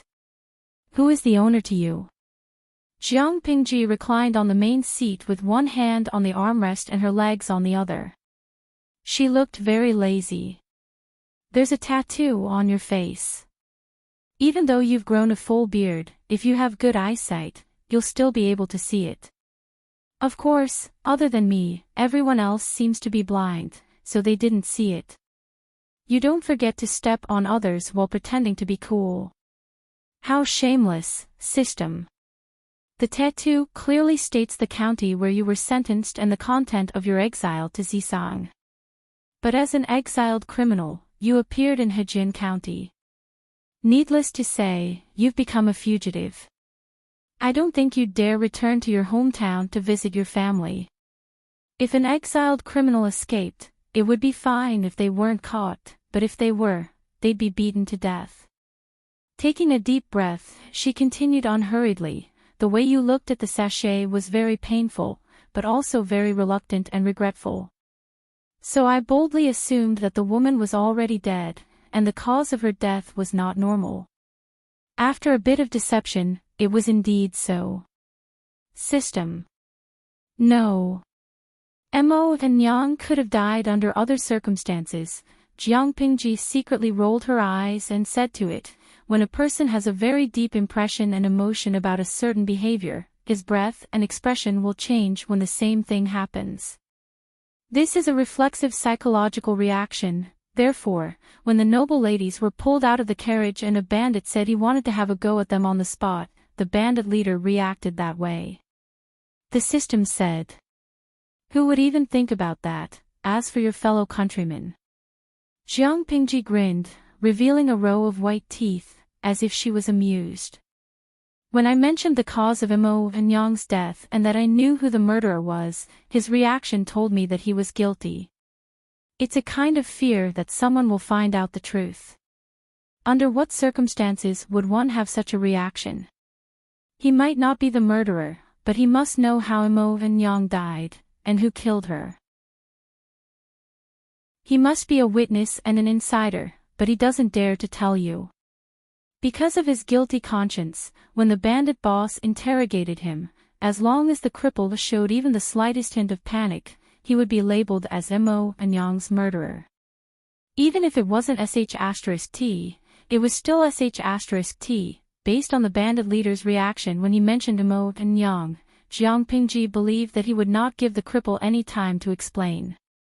As long as he killed the cripple on impulse, the case would be sealed. As for how I know there's evidence on the cripple's back, it's because his clothes are disheveled and I can see his old scars.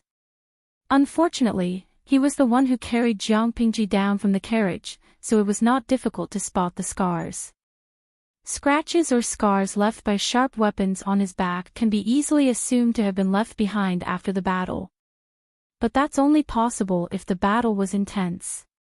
She did not know when the cripple got those scars, but it gave her an opportunity to make a fuss. How could Jiang Pingji be labeled as a cruel demon by the soldiers of the 7th Army? Other than her strength, it was also because of her mouth. No one wanted to walk around in front of their superior and have them know what they ate and drank in the morning, whether they slept alone the night before, whether they had any weird habits when they slept, whether they cheated on someone. Just thinking about it made them wish they were dead. Because of Jiang Pingji's cruelty, the soldiers of the 7th Army, from the officers to the soldiers, always had the best hygiene and appearance. As for the second leader's son, when you brought him here, I saw a row of children's shoes drying in front of a thatched hut. Jiang Pingji gestured and continued, the size of the shoes should be that of a 4 or 5-year-old child. One of the shoes was very old, but it was washed clean. The soles were worn, which meant that someone had worn them before. The rest of the shoes were new and smooth, without any traces of wear. Jiang Pingji was amused. She laughed and said, your second leader was drooling over women, but he still remembered to take those shoes back. TSK. There must be a reason. That's why I think he had a son, but he's dead. It was possible that he had been kidnapped and sold, or that he had been taken away by a wild beast. However, since Jiang Pingji wanted them to kill each other, she had to choose the most tragic way. The more the fourth leader loved his son, the more tragic his son's death was, and the harder it was for him to control his emotions. In Lu Lanting's memory, there had been 2 years of drought, so she decided to use the reason of the son's death as food.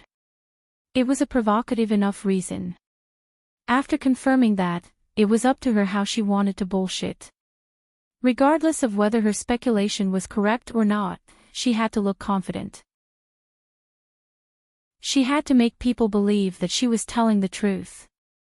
Not only that, but the reaction of the person in question would also help her speculate and make her story as close to the truth as possible.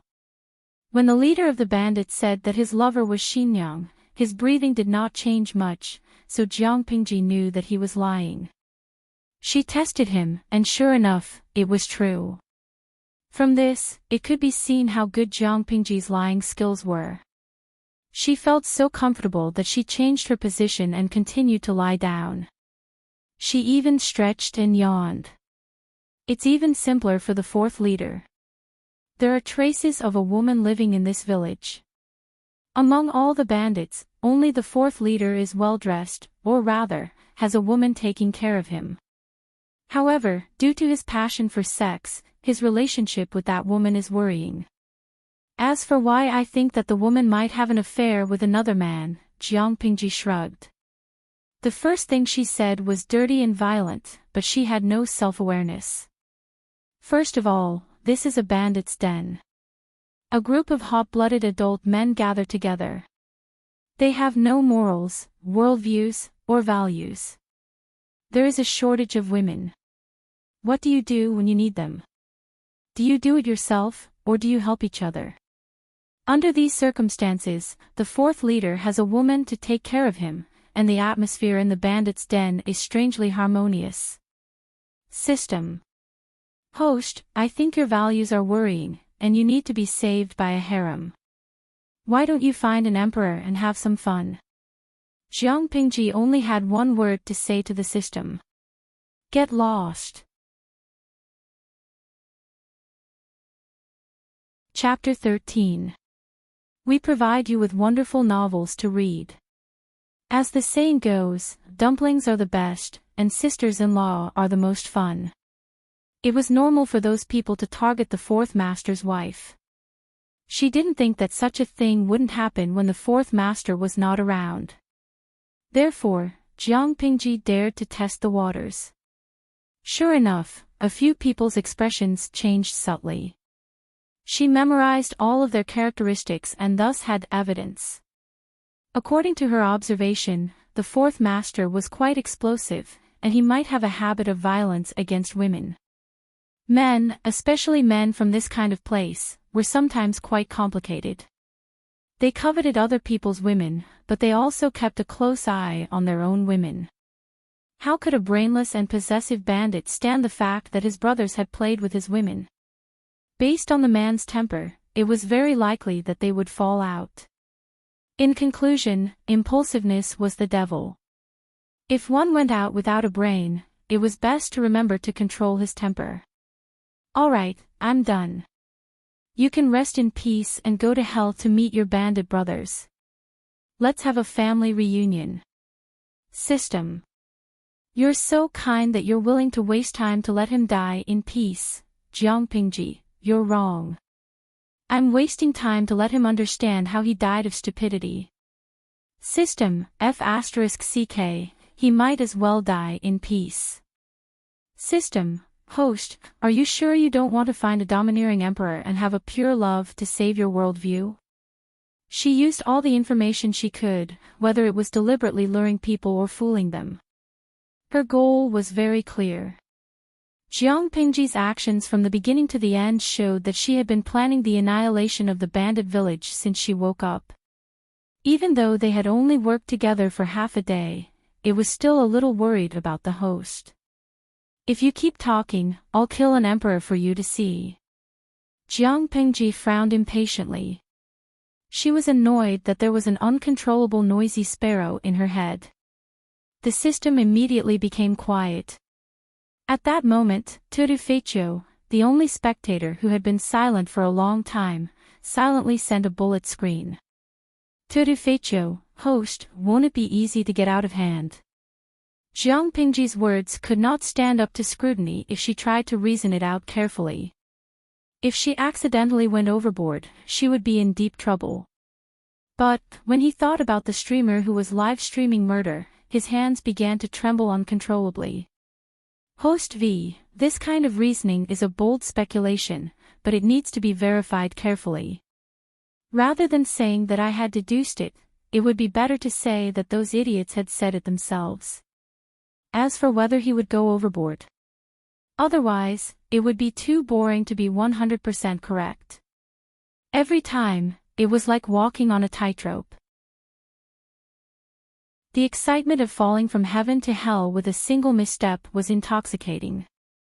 Host V, if you want to deceive your opponent, you have to first deceive yourself. Make people believe that every word you say is as real as gold and silver. Because while you were observing them, they were also observing you. If he was careless, he would be tricked. Jiang Pingji had once met a partner who also liked this kind of evil deduction game. That was the only time she had failed, and then she was tricked by the other party. Later on, she learned her lesson and reflected seriously before she found the cause of her failure. The system, it felt like it had accidentally chosen a psychopathic host. Was she really suited for palace intrigue? Tutu Feiqiu, caught off guard, he felt like he had been taught a lesson by an experienced criminal. With one last stab, Jiang Pingji stepped out of the bloody house. Next, she had more important things to do. You. Lu Shi, what are you trying to do? A group of noble ladies waited anxiously in the back hall. Wei Jingxian and Sheng Wanwan were the closest, and they comforted each other as they waited anxiously. Other than the howling of the wind, there was no other sound outside. Not even the footsteps of the bandits and their obscene words could be heard. But they did not dare to go out. Other than enduring the sleepiness, they did not dare to do anything else. It was only when Lu Lanting came to them like a savior and told them that they were safe that they heaved a sigh of relief. However, before they could cry tears of joy, Lu Lanting suggested that they wait somewhere else. It's a little crowded here. Let's go to a bigger place. We've been on tenterhooks all day. It's time for a good rest. The system said. I have a bad feeling. I have goosebumps all over my body. You can't be so kind. Jiang Pingji lowered her head and led the way. Under the night sky, she smiled and gave the system a thumbs up. Not bad. You're quite quick-witted. When the system found out that Jiang Pingji was leading them to the room where the fight had taken place, it was as black as ink. Although the noble ladies thought it was strange, Lu Lanting had saved them, and the bandits were drenched in blood. Therefore, no one dared to object. They all followed Jiang Pingji anxiously. However, they would soon regret their actions.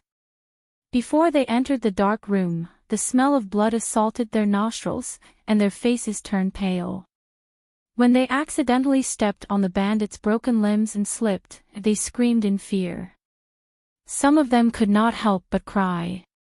With a squeak, Jiang Pingji closed the door and lit the oil lamps one after another so that they could see the interior of the room clearly. Then, the screams became louder.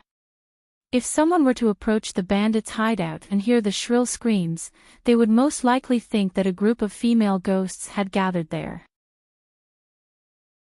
Jiang Pingji glanced at Wei Jingxian and Sheng Wanwan. Their faces were pale, but they still looked calm. She did not say anything to stop them.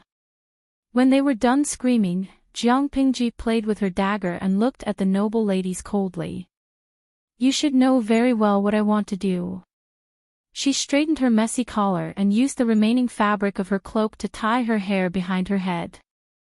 We're all smart people, so there's no need to be so straightforward. Jiang Pingji had seen Lu Lanting's memories. This era was harsher on women than on men, and she felt that it was not worth it to return to being a woman. Moreover, Lu Lanting had her reasons for dressing up as a man. If she were to be exposed now, it would only bring her trouble. For the sake of safety, Jiang Pingji felt that she had to take this opportunity to talk to them. Are you threatening us? One of the noble ladies asked in disbelief. Yes. Jiang Pingji admitted shamelessly and smiled. If it's not a threat, then are you flirting with us? The women's faces were almost unsightly. The system could not help but facepalm. The one-sided battle was too tragic. Jiang Pingji, if you have the guts to bully little girls, why don't you have the guts to fight in the harem? Chapter 14. But I'm not threatening everyone. I'm threatening all of you, except for Jing, and Wan, They treat me with sincerity, unlike you. I just fought a bloody battle to save you, and now you're plotting against me. You're biting the hand that feeds you. To put it bluntly, these noble ladies were just girls in their teens. Each and every one of them was very fresh and tender, yet they still wanted to hide their thoughts in front of her. If those young girls could hide their intentions, then the soldiers in the 7th Army would all jump into the river. They were not close, and they were not cute when they plotted against her. She did not hesitate to threaten them. When the noble ladies heard this, their faces turned as white as paper, and their delicate bodies were on the verge of collapsing. Aren't you afraid of revenge? One of the noble ladies gritted her teeth. Lu Lanting was different from the bandits. She would never do what bandits did. The noble lady spoke to Jiang Pingji as a member of the gentry. If she was the original Lu Lanting, she would have been afraid. No matter how dirty the gentry's relationship was, they had to treat each other well on the surface. It would be too embarrassing to fall out with them. But Jiang Pingji was not one to fall for that. Revenge? TSK, that reminds me. She tapped her lips and thought for a while. Do you think I'll stand there like a statue and let you do whatever you want? You have to know that in the eyes of outsiders, you're a noble lady and I'm a young master. You've been raised to take care of your husband and children, while I've learned the ways of Confucius and Mencius. The plots and schemes of the gentry are nothing but demons and monsters. Do you want to use such narrow-minded methods to deal with me? As soon as she said that, the faces of all the noble ladies turned pale. Jiang Pingji had slapped all the noble ladies of the aristocratic families across the face. How dare you, humiliate me? The noble lady was so angry that she almost broke her well-groomed nails. You're wrong. Aren't you just asking to be humiliated? Jiang Pingji asked with a smile as she twirled the dagger in her hand. Down below, Sheng Wanwan blushed. She tugged at Wei Jingxian and whispered, Brother Lanting looks so tall. Wei Jingxian said in annoyance, what she said just now was a slap in the face to all the noble ladies, including you, little love-struck fool. Sticking out her tongue, Sheng Wanwan twisted her body and said, Wan is also as shrewd as Brother Lanting. Wei Jingxian, you just need to shut up and keep this a secret. Otherwise, once my identity is exposed, Jiang Pingji blew on the dagger and said lazily, a group of noble ladies fell into a bandit's lair and stayed there for a whole night. Sigh, shameless. The hearts of all the girls were filled with the same thoughts. Jiang Pingji's words dealt double the damage to the noble ladies. One of them even rolled her eyes and fainted. Even in the face of bandits, these noble ladies had never experienced such anger. Lu! She! The system couldn't stand it anymore. You're so cruel to a beauty, can't you be a little more gentle? Jiang Pingji snorted coldly. Although I'm a pitiful beauty fetish, that's just my hobby. When it comes to serious matters, I won't be moved even if thousands of beauties are in front of me. That's because I'm always rational, and I won't act on impulse. The system, that's right, you're rational, but do you know that your values and morals are often out of line? I'll give you a choice. Either you shut up, or I'll prove it to you. After all the bandits in this room and outside died in my hands. What better proof than that? Your reputation is still as clean as ever. For these noble ladies, clean reputations and family honor were the most important, far more important than their lives. The other one is. She made a gesture to silence them. I can do it. There are many bandits in this wilderness. I could only save Jing, and Wan, in time to escape. I believe others won't blame me. Nowadays, men like to put on powder on their faces. Incense was the norm, especially in the area of Hejin County, where it was a popular trend. The body that Jiang Pingji was currently using was obviously weak. It was pretty good that it could protect herself and save the two of them. The room was silent. No one dared to breathe loudly. They didn't even dare to cry. The aristocratic families trained these noble ladies not to be brainless. They were trained to obey and smooth out their edges. Some of the noble ladies were even more courageous and knowledgeable than the Confucian scholars. Jiang Pingji's words were not meant to humiliate them, but to provoke them. After some time, someone finally couldn't take it anymore. As long as we keep your secret, you're willing to help us. Jiang Pingji's words and actions, as well as the broken limbs in the room, all stimulated the noble ladies. They had a balance in their hearts, and they knew how to choose to maximize their benefits. Jiang Pingji's conditions were clear. Even a blind person would know how to choose. Soon, they made their choice. But a noble lady covered her mouth with a handkerchief and said sarcastically, "Your suggestion is excellent. We naturally have no intention of disagreeing. But if your identity is not revealed, will you really marry Wei Jingxian when the wedding date is near?" Oh ho! She's starting to provoke me. Her method was still a bit immature, but it was effective. Jiang Pingji raised her eyebrows. She had a better impression of the noble lady with a straight back. Judging from the current overwhelming trend, her counterattack could be considered a brilliant move. However, these people didn't know that Jiang Pingji was not only strong and had a sharp tongue, but she was also very good at picking up girls. Why did so many valiant girls in the 7th Army insist on marrying no one but her? Why was it that wherever she was, there was always a high density of single dogs? Bah, they deserved to be single if they were not as good at picking up girls as she was. Wei Jingxian looked at her with a complicated expression. Jiang Pingji responded with a smile.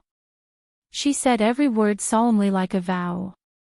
If she is willing to be wronged and marry me, to be husband and wife for this life, to be conferred the title of Wolf Story Palace, to be a marquis, I will fight for her even if I have to risk my life. If she has other intentions, then I will cup my hands and give her 10 li of red dowry. I will bear the blame of the marriage annulment. I only hope that she and her lover will live together until their hair turns white. When Wei Jingxian heard this, her cheeks reddened beyond belief and her face flushed with embarrassment. You used to look like a decent person. Why is it that, the more you talk about it, the more you talk about it? Is it really like what Wanda said? Once you reveal your foxtail, you really dare to say anything you want. If you want to marry me, I won't marry you. The noble ladies were speechless. Cold dog food was casually slapped on her face. Can't you find another place to show off your affection? The system said. Let me tell you, host. If you flirt with girls like this, you'll have to take responsibility if they don't marry you. You scumbag. If he didn't marry, why would he flirt? Jiang Pingji innocently asked Wei Jingxian, I'm sorry for hiding it from you for so long. Shouldn't I have done that? At the same time, she replied to the system in her mind, I'll take responsibility. The system. Chapter 15. It was so tiring to be a system. It was so angry to have such an immoral and cruel host. In fact, it was now very suspicious. Would Jiang Pingji really make the emperor's harem her own after entering the harem?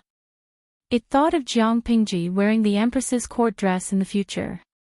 She would have her wives on her left and the 9 concubines on her right. She would have Jiu massage her legs, beauties peel grapes for her, and the emperor would be like a spineless quail hiding in a corner, biting on his handkerchief and crying. The system felt bad. The system said, no, you can't keep your identity as a daughter hidden. Otherwise, how can you enter the palace and fight in the harem? Jiang Pingji's eyes darkened. She asked tentatively, is fighting in the harem very important? The system said, I'm a live streaming system of fighting in the harem. Do you know what's important? Otherwise, your popularity will. Anyway, the consequences will be serious. At this point, the system's voice quieted down. Jiang Pingji rolled her eyes and said, must it be fighting in the harem? The system said resolutely, yes. It suddenly felt that having a host who was too assertive was not a good thing. It felt irritated. But this has nothing to do with whether or not I return to being a girl. The system was speechless. Did its host want to flirt with girls and be a lesbian, but also be a man and make the emperor gay? Host, you're trying to fly to the sky. Jiang Pingji frowned slightly in the face of the system's wild imagination. There was an indescribable irritability and disgust in her heart. The ancient era was tens of thousands of years away from the era she lived in. Even though she was not very good at culture, she knew that women in the ancient era were sad and pitiful. Was there something wrong with the system's brain to make her one of them? If this was the price of her rebirth, she would rather cut her own throat with a dagger. It could find whoever it wanted to fight in the harem. Fighting in the harem. Chapter 16. By the way, if the people from the clan haven't found this place by tomorrow morning, I'll take you down the mountain. Also, lock the door and don't let strangers open it. Maybe, some people can't wait for the 7th day, and want to come back to take a look. The temperature in the room seemed to have dropped more than 10 degrees, directly falling below the freezing point. The girls heard Jiang Pingji's weak voice and could not help but scream at the top of their lungs. Listening to the screaming behind her, Jiang Pingji's mood instantly brightened, and she could not stop the smile on the corner of her mouth. Although they are a little scheming, sometimes these girls are really extraordinarily cute. The system said, although I know your values are not online, I think the host is also extraordinarily evil. It had reason to believe that the host would definitely be hated by the noble girls in the room for the rest of her life. The words and actions of the noble girls of the gentry were all cultivated since they were young, and they were real ladies of noble families. However, Jiang Pingji was so evil that she made them lose their manners several times. It would be strange if they did not hate her. People who are occasionally bad are especially lovable, Jiang Pingji said with a look that said, you don't understand. The system, do you think that everyone has masochistic tendencies? The moon was covered by dark clouds that day, and there was no light at all. It was so dark that one could not even see their own fingers. However, it did not affect Jiang Pingji much. Her night vision had always been good, even if the owner of this body had weak myopia, but after the 3% fusion, her vision was still better than that of ordinary people. With the coordination of her 5 senses, Jiang Pingji walked in the dark as if she was walking on flat ground. With her rich survival experience in the wild, she quickly found something. She found a bow from the bandits' village and tried it out. The loose bowstring and the simple bow were really not good tools. Whoosh, whoosh, whoosh. Without even aiming, Jiang Pingji pulled out 3 arrows from the quiver, bent the body into a full moon, and shot them without hesitation. Listening to the slight sound of the bow and arrow entering the body, it seemed that they all found something. The ancient snake is quite cute, but it's a little small, probably not even enough for 2 mouthfuls. Jiang Pingji praised it from the bottom of her heart. A snake from her era could easily overturn a thatched cottage in this era. At this time, 4 white comments floated across the screen. Other than Tutu Feicho, who was scared to death and still refused to move, there were 3 other unfamiliar IDs. They were probably also accidentally clicked into this channel. Lanky Yubuja, it's so dark.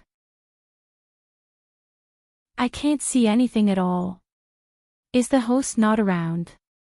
Upstairs my boyfriend, the introduction of the live stream channel is quite interesting. Wujiang Zakai, this channel is so quiet, is it a new streamer? Tutu Feicho, yeah, it's a must-watch channel for thrill seekers. The new viewers were all dumbfounded. Wasn't the name of the channel Live Palace Fight? What did it have to do with horror lovers? There were no outsiders around, so Jiang Pingji simply said, "Can't you see that it's very dark?" As soon as he finished speaking, the system silently turned on the infrared panoramic shooting mode so that the audience could watch the scene of Jiang Pingji hunting. However, before the audience could see her heroic posture, they first had to see how she dealt with the venomous snake up close. Every movement was very clear, and her speed was not slow at all. She carefully put away the venomous fangs and sacks that had been dealt with. The system bit the bullet and poked Jiang Pingji. "You promised me that you would live stream. You should talk and interact with the audience occasionally." She was in a good mood, and the system's request did not exceed her bottom line. Jiang Pingji agreed indifferently. "Now, let's broadcast how to hunt for food in the wild." Jiang Pingji sighed to herself. She had been an instructor before and had experience teaching. "I have a beautiful girl in my hand," Jiang Pingji thought to herself. The audience was dumbfounded. The times were too far apart.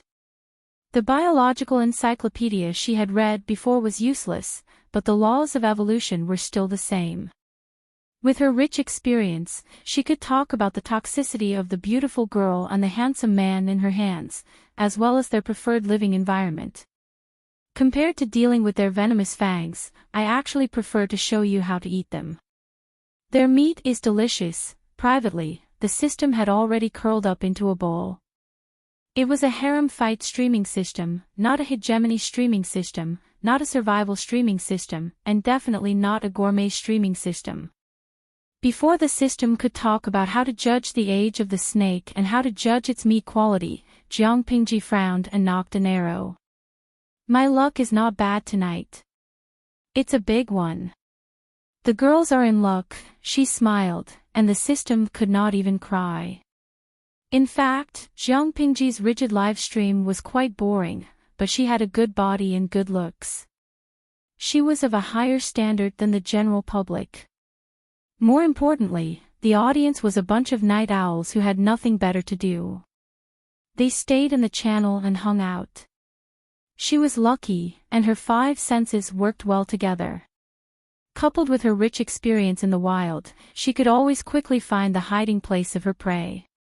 Half an hour later, she had a good harvest. She carried the prey and prepared to go back. Although all the bandits had died, there was no guarantee that the nearby beasts would not go down the mountain to look for food, or that there would be strangers who accidentally entered the area. Those girls were timid. She would not feel at ease leaving them in the deep mountain bandits' den. Jiang Pingji walked quickly on the flat ground. Even though she was carrying dozens of kilograms of prey, she did not slow down at all. Little did she know that the group of timid girls she had been talking about was experiencing a soul-stirring shock. This day's experience was beyond the imagination of the noble ladies. After exhaustion, everyone had a tired expression on their faces. The strong fire reflected on their pretty faces, and they did not talk. Or rather, they did not know what to talk about. The daily activities of the noble ladies were exquisite and elegant. When a few close sisters gathered together, they could talk about the popular cosmetics and fragrances or silk and flower hairstyles, or they could talk about the poems and songs of the scholars and beauties outside. If that didn't work, they could play a game of poetry. Just like that, a day had passed.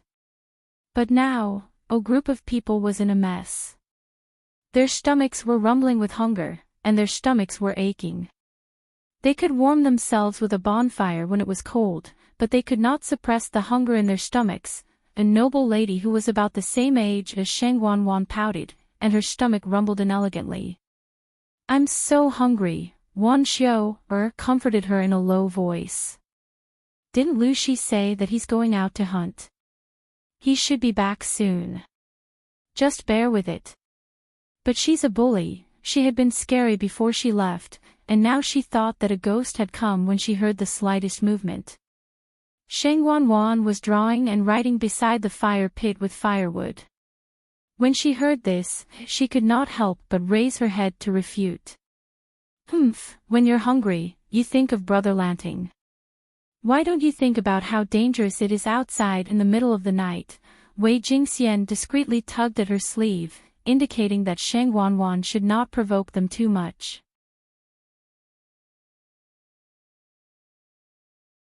Chapter 17. The noblewoman's cheeks turned red and she stammered, "How dangerous can it be outside?" Although Sheng Wanwan had a sweet tongue and could be coaxed by anyone, there was another side to her. She could also be sharp with her words. "Humph, if it's not dangerous, why don't you go out and try? You don't have to go far. Just carry a few pieces of firewood from the door." Sheng Wanwan's words made the little girl speechless. She did not dare to go out and carry firewood. Wan Xiu became the peacemaker when she saw that they were arguing. "Stop it. Can't you both take a step back and give in to each other?" Everyone was frightened today. Who wouldn't be hungry? "I'll carry the firewood from the door." Jiang Pingji had been gone for half an hour, which was a little more than a quarter of an hour. In such a short time, the firewood that had been carried in earlier had been burned to the ground by them. If she did not go out and bring in more firewood, the bonfire might be extinguished in a while. The wooden bolt on the door was a little heavy. Wan Xiu moved it with the help of another noblewoman. She opened the door with both hands and carefully closed it. She ran from the hot room to the cold night wind outside. Wearing a spring gown, she could not help but shiver a few times. She tried hard to suppress the creepy feeling. After searching for a while, she frowned and picked up a few thick pieces of firewood. "Love go little say net." When she straightened up and was about to enter the house with the firewood, she vaguely saw a few blurry shadows moving at the entrance of the village. In an instant, a huge chill ran from the soles of her feet to her whole body. If she had not encountered so many things that day, she would have fainted from fear. She was so scared that she could not move her legs. She suppressed her fear and secretly bit her tongue. She used the pain to get rid of the nervousness and fear she had just felt. She did not dare to directly scatter the firewood in her arms. What if the sound attracted the ghosts? Then, the noble ladies saw Wan Xiu enter the room with a pale face and trembling gums. After entering, she quickly stuffed the firewood into the arms of the noblewoman closest to her. Before the noblewoman could react, she closed the door with both hands. Quick, quick! Bring the door bolt over. Outside. There's a ghost outside, she said it almost in tears. Hearing this, the noblewomen who were still sleepy were instantly startled awake. They hurriedly moved the wooden bolts and bolted the door. Phantom shadow. Don't tell me. Lou Lanting was right. Thinking of the other party's restless words before he left, the group of noble ladies felt their hearts beating violently, as if they were about to jump out of their throats. Isn't her mouth quite sharp? Perhaps it was true. Otherwise, how did those thieves? How did they die? But, should we put out the fire? Isn't this light a little too eye-catching? Aren't ghosts afraid of light? If we put out the fire and they come in through the door, what will we do? At this time, even if there were noble ladies who were unhappy with Jiang Pingji, they hoped that she would return as soon as possible. However, what they were worried about still happened. The shadow on the paper window was getting closer and closer. Even the most cowardly of them knew to bite their own hands. No matter how scared they were, they could not make a sound. Outside the house, the group of people who had been mistaken for ghosts were also extremely embarrassed. They were even more embarrassed than the noblewomen in the house. There's a village deep in the mountains. Let's take 4th Lang Jun there to rest and ask if there's a barefoot doctor. Their clothes were messy, and their hair was crooked. The weapons in their hands were stained with blood, and many of them were injured. Although it was rare for a barefoot doctor to be found in a small village like this, they were at the end of their rope. In order to avoid being hunted down, they had mistakenly entered the mountains for 2 days. 4th Master was injured and had caught a cold. He was unconscious from the fever, so they could only rely on their luck. However, when they followed the light to the door of the village, their expressions changed. You guys go check it out first. There was only one house in the village that was abnormally bright, and it was so quiet that not even the crowing of chickens or the barking of dogs could be heard. In a village like this, there would always be hunters, and hunting dogs were a must. How could it be so quiet when it sensed strangers approaching? The young man's mind was spinning. The 2 guards who had been sent out returned quickly, and the contents of the report made him pale. Feng Lang Jun, I'm afraid this is not a normal village. It's a bandit stronghold. All the bandits have been killed, and the time of their deaths is estimated to be less than 2 hours. The culprit is very strong, and his method of killing is frighteningly simple. The young man called Feng Lang Jun pursed his lips. He looked at 4th Master, who was being carried, and quickly asked, Is there someone in the main house? Yes, and quite a lot of them. Could it be the bandits? The young man licked his dry, pale, and chapped lips and made a prompt decision. Go knock on the door. Remember, don't scare the people in the house. The guard did not hesitate and did as he was told. Then, someone knocked on the door in the middle of the night. A group of noblewomen huddled under the door and pressed against it. They clenched their fists and were all thinking about Jiang Pingji. No one answered. The guard turned around, and Feng Lang Jun nodded at him, gesturing for him to continue knocking. Finally, someone answered, but the voice was unexpected. It was a slightly hoarse girl's voice. Of course, Wei Jingxian spoke with a pinched voice, but the people outside were knowledgeable and could tell that her voice was unnatural. Is that person outside, human or a ghost? Wei Jingxian tried hard to imagine how Jiang Pingji had tricked the bandits to calm herself down. It seemed like there was no danger. Feng Langjuan's furrowed brows slowly relaxed. Of course it's a living person. Don't be afraid. We are a group of merchants who accidentally entered the mountains and got lost. My Lang Jun was injured and caught a cold. Now he has a high fever. I wonder if you can help us. A man. The noblewomen looked at each other and shook their heads at Wei Jingxian. They could not let him in. At home. My husband is out hunting, and I'm the only one left, with a few of my close friends who came to visit a few days ago. It's late at night, and you and I are a single man and a single woman. It's really inconvenient. My husband will be back soon, and to avoid any misunderstandings, I hope you can find another place to stay. I will be very grateful. Feng Langjun raised his eyebrows and pursed his lips into a thin line. His eyes flashed with something. Inside the house, Sheng Wanwan looked at Wei Jingxian nervously and whispered, "Will you scare them away by saying that? There are corpses of bandits killed by Lanting outside. They said they were a group of merchants, so they must have seen a lot of things. They should be able to tell that there's something strange about the corpses. I said that Lanting will be back soon. If they aren't stupid, they won't dare to force their way in even if they don't leave." As soon as she finished speaking, Sheng Wanwan looked at her in surprise. The other noblewomen also looked as if they had expected it. Chapter 18. A bandit village with corpses all over the ground. The killer was clean and cruel. A young girl in the house said that her husband would be returning soon. This implied that her husband was the one who had killed all the bandits. In other words, he was being threatened by a girl. After some thought, Feng Langjun cupped his hands and said, "If that's the case, I won't make things difficult for you. It's just that it's hard to travel at night. We've been lost in the forest for 2 days. Not only did we lose our goods, but we've also lost a few servants. If we continue..."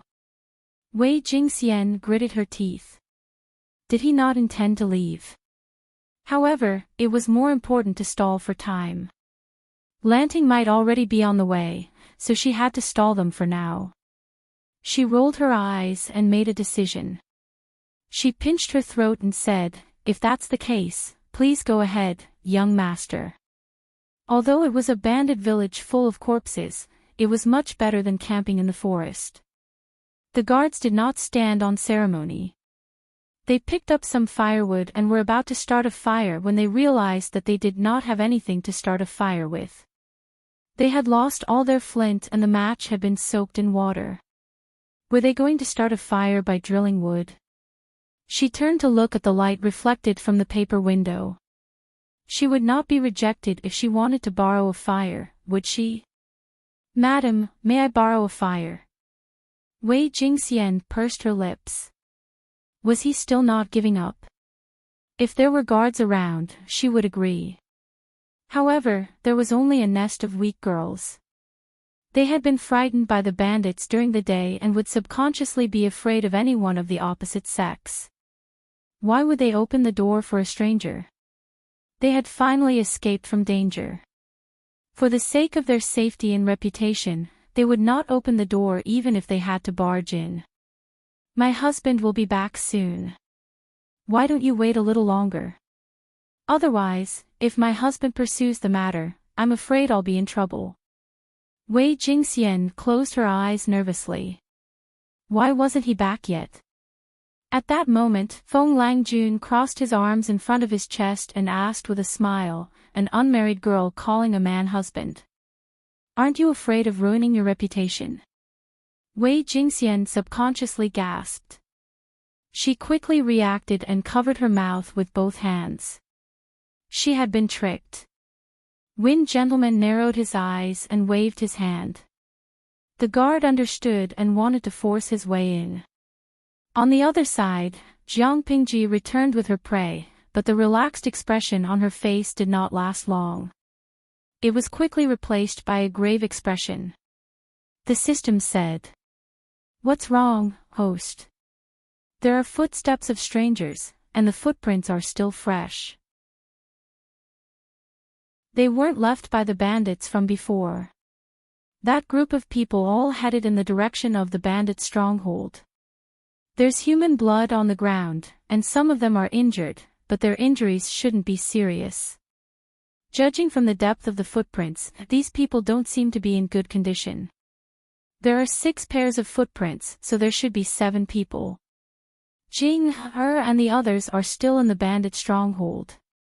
Oh no, I have to go back quickly. Jiang Pingji's pupils constricted, and a series of messages popped up in her mind. She hastened her pace. Lan Chueyu Buja, host, are you right? 6 pairs of footprints and 7 people? One of the footprints is of medium size, so it doesn't seem to belong to a fat person. However, the footprints are the deepest, so there should be another person on his back. I think 2 of them are injured in the arms, and the other one is injured in the legs. Wu Jiang Zhao Kai Yi, am I the only one who thinks this host is cute? But it's night time, and it's pitch black. I know you have good night vision, and that's proven in the last half an hour. But you only took one look. How can you tell these things? Tudu Feicho, this host has a glib tongue. Whatever she says is true. Guys, trust me. It's obvious. There's nothing to brag about. Jiang Pingji rushed back like the wind and took the time to reply.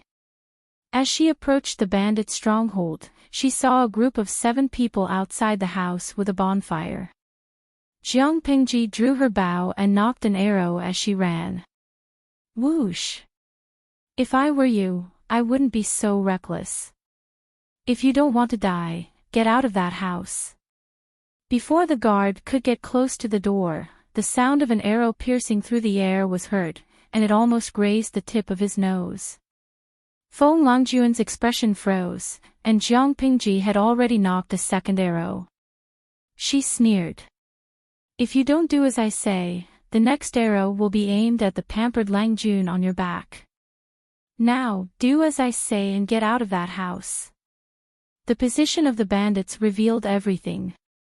The most important thing was the guy being carried on her back and the skinny bamboo pole. Unlike the group outside the house, the noble ladies in the house were so happy that they almost cried tears of joy. It had been a tough time. Jinger, how are you guys in the house? Are these guys still behaving themselves? Wei Jingxian had been pinching her throat to speak, and it was still itchy. She coughed and adjusted her voice to respond loudly. Lanting, the young master outside the house, didn't do anything offensive. He just wanted to come in and borrow a light, but I didn't have time to respond. Jiang Pingji sneered. There were still people who dared to come forward without a response. It looked like they wanted to bully the girls by forcing their way in. Hearing Wei Jingxian's reply, Feng Langjun felt a headache coming on. That was a really subtle complaint. He cupped his hands in front of his chest and apologized to Jiang Pingji. It was a misunderstanding. We didn't mean to offend your wife. It's just that it's late at night, and we wanted to borrow a light. We hope that your wife can help us. We don't want to be misunderstood. Hypocrites. Who wouldn't be wary of a bunch of weirdly dressed guys knocking on someone's door in the middle of the night? It's just borrowing a light. There might be something like flint in the other houses. You can find it yourself. Why are you guys scaring my wife outside the house? Jiang Pingji shamelessly took advantage of the situation and ridiculed them. Jiang Pingji held her bow in one hand and her prey in the other. A bunch of dead snakes were wrapped around the hoof of the wild boar. Young Master Feng saw her appearance with the help of the fire. A trace of doubt flashed through his clear eyes, and then he raised his eyebrows. My husband. Jiang Pingji sized him up and instantly came to a conclusion. He had some brains, and his fighting ability was on par with Lu Lanting's. Apart from his brain, he was a good-for-nothing who posed no threat. But Jiang Pingji frowned. She knew that he had figured out her gender, but he was still mocking her. Jiang Pingji smirked. She looked at the young man with a flirtatious expression and retorted. Young master's appearance is indeed splendid, a feast for the eyes, but you haven't washed for 7 days, and you've been chased for thousands of miles. You must have been trembling with fear these past few days, unable to care about your dignity. Although the incense on your body is precious, the smell is indeed rather suffocating. Even if young master can't wait to offer himself to sleep with you, please burn the incense and take a bath first. Feng Langjun was speechless. Wasn't it said that Hejin County was a place full of geniuses, gentle? A lady from a wealthy family like a female insect? Seeing his Langjun being teased by a young man, the loyal guards could not help but draw their swords, but Feng Langjun raised his hand to stop them. Don't be rude. All of you, back off. Judging by her clothes, she was not a farmer or a hunter. Why would she be there in the middle of the night, and why was she so skilled? Could it be that on the 3rd day of the 3rd month, a group of geniuses had come out for a stroll in the spring? Jiang Pingji was not interested in his behavior. She approached the door and knocked. Jing, it's me. Go get a torch from the bonfire and pass it to me when you open the door. Feng Langjun cupped his hands in gratitude. Thank you, Jiang Pingji smiled wickedly. It's too early to thank me. I need the torch to boil water and prepare the food.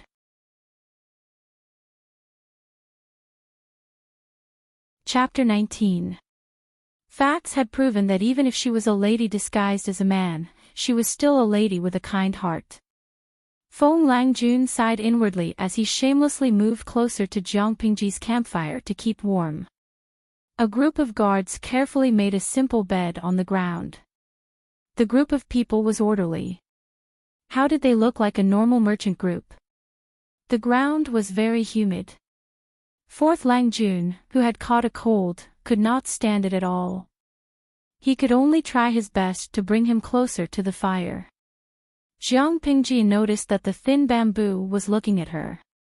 She couldn't help but smile coldly. She hoped that his brain would work better. Feng Langjun looked at her with interest, but his heart was full of doubts. How should I address you, Langjun? My surname is Liu. Jiang Pingji killed the wild boar in no time. She dug out its heart and threw out its intestines in front of the group of strangers. Even though she was careful, her clothes were still stained with the wild boar's dirty blood.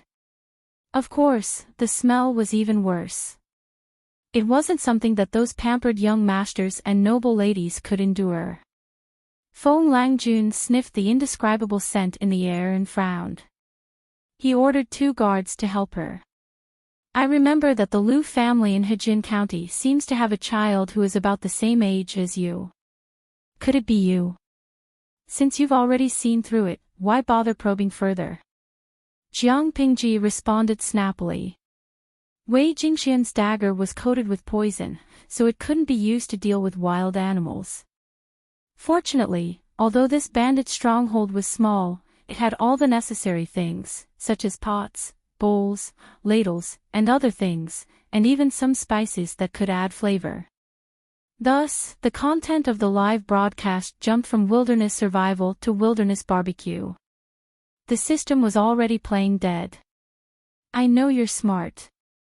I hope you're as smart as you look and know how to weigh the pros and cons. The corner of Feng Langjun's mouth twitched. Was this a threat to keep his mouth shut? Interesting. A noblewoman disguised as a man to confuse the public and deceive the world. The number of viewers in the channel had silently risen to 10. Bullet comments flashed across the screen from time to time, and Jiang Pingji also selected some to answer in secret. When she set up the homemade barbecue rack, she cut out the bamboo skewers as if she was performing a magic trick. Then, she skewered the washed meat slices together. The style of the entire live broadcast room changed. What was even more amazing was that she even personally explained how to make snake soup, Mary Sue's love, #laughter cry, the style of this live broadcast is so magical. Isn't there supposed to be a harem fight? Tutti fecho, am I the only one who noticed at the skinny Shota that the streamer mentioned had a dumbfounded look on his face? Lon chue yubuja, I couldn't sleep in the middle of the night, so I came over to hang out. I was also forcefully recommended some delicious food. Wujeng Jia Ke, I think I can hear a series of F*King comments in their hearts. Known how shui, #perverted, didn't you notice that these guards have good figures? That young Shota is also very good looking. Jiang Pingji looked at the last bullet screen and replied seriously in her heart. Streamer V, they haven't bathed for at least 7 days. They ran and got injured. They're not clean, so they'll get sick from licking. The few people who were chatting on the bullet screen were speechless. Then, a few strings of 66666666666 flew by in the next second. Jiang Pingji's barbecue skills were as good as her verbal skills. However, she didn't overcook the meat and add some seasoning. Of course, considering that the taste of the noble girls was mild, she didn't add too much. She knocked on the door and said, Jing, open the door and bring these in. Remember to put them on the fire and roast them. The wooden lock on the door moved, and the tightly closed door creaked open a small gap. Not a bit of skirt could be seen. Where did you come from? Why do you smell so bad? Jiang Pingji opened the door slightly and took a skewer of barbecue from her. The noble girls thought it was fresh, but they still had a good eye. They could tell at a glance that it was the best and most tender part of the wild boar. It was a good balance of fat and lean, and the fragrance of the meat permeated the air. How can I not stink after carrying a wild boar back? I'll just find a place to wash it later. The snake soup is still cooking outside. I'll bring it to you later to keep you warm so you don't catch a cold. Right now, there's a sick person with a cold outside. Jiang Pingji chatted with Wei Jingxian as if there was no one else around. She didn't care about the faces of the others at all. A cold. Is it serious?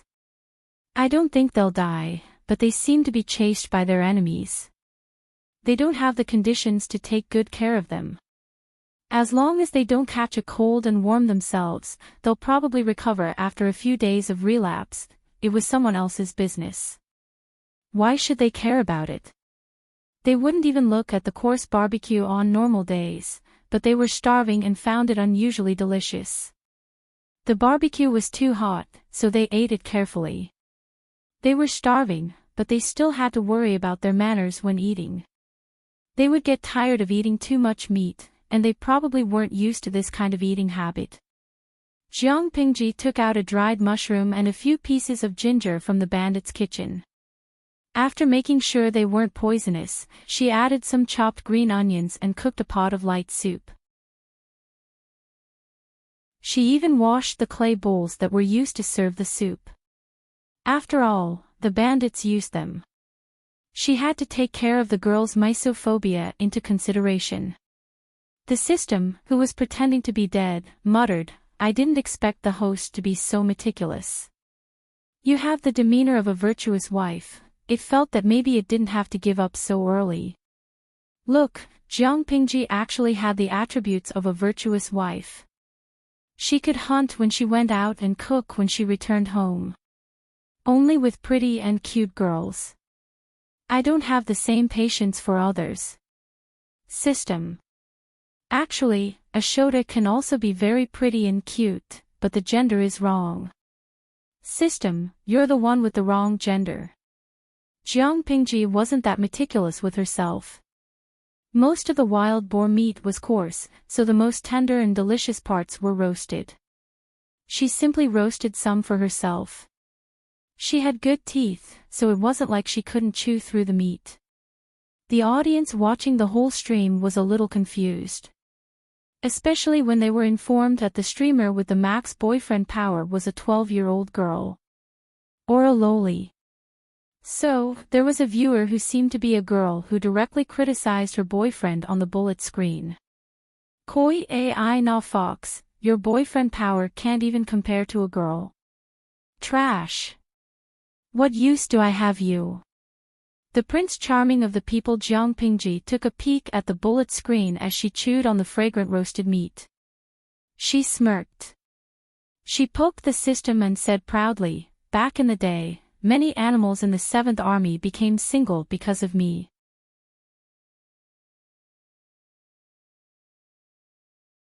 Chapter 20.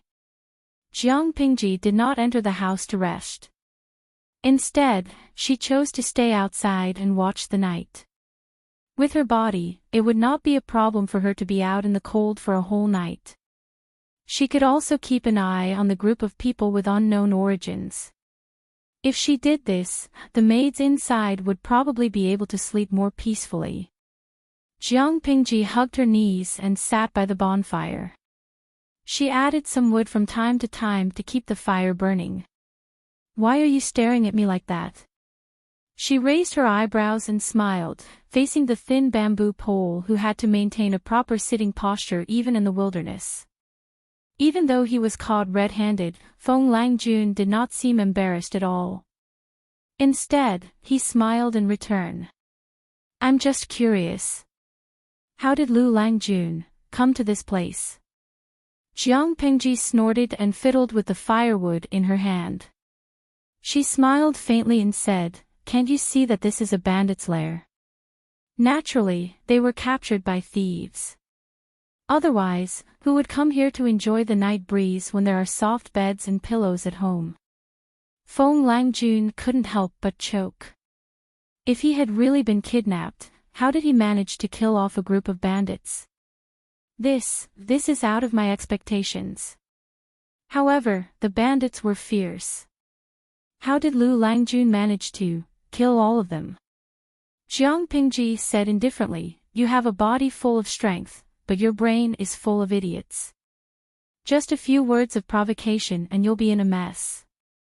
The more casual her explanation was, the more confused Feng Langjun became. His curiosity grew, and he desperately wanted to find out the truth. My guards have seen the appearance of those thieves. There are indeed signs of them killing each other, but I don't know what kind of trick you used.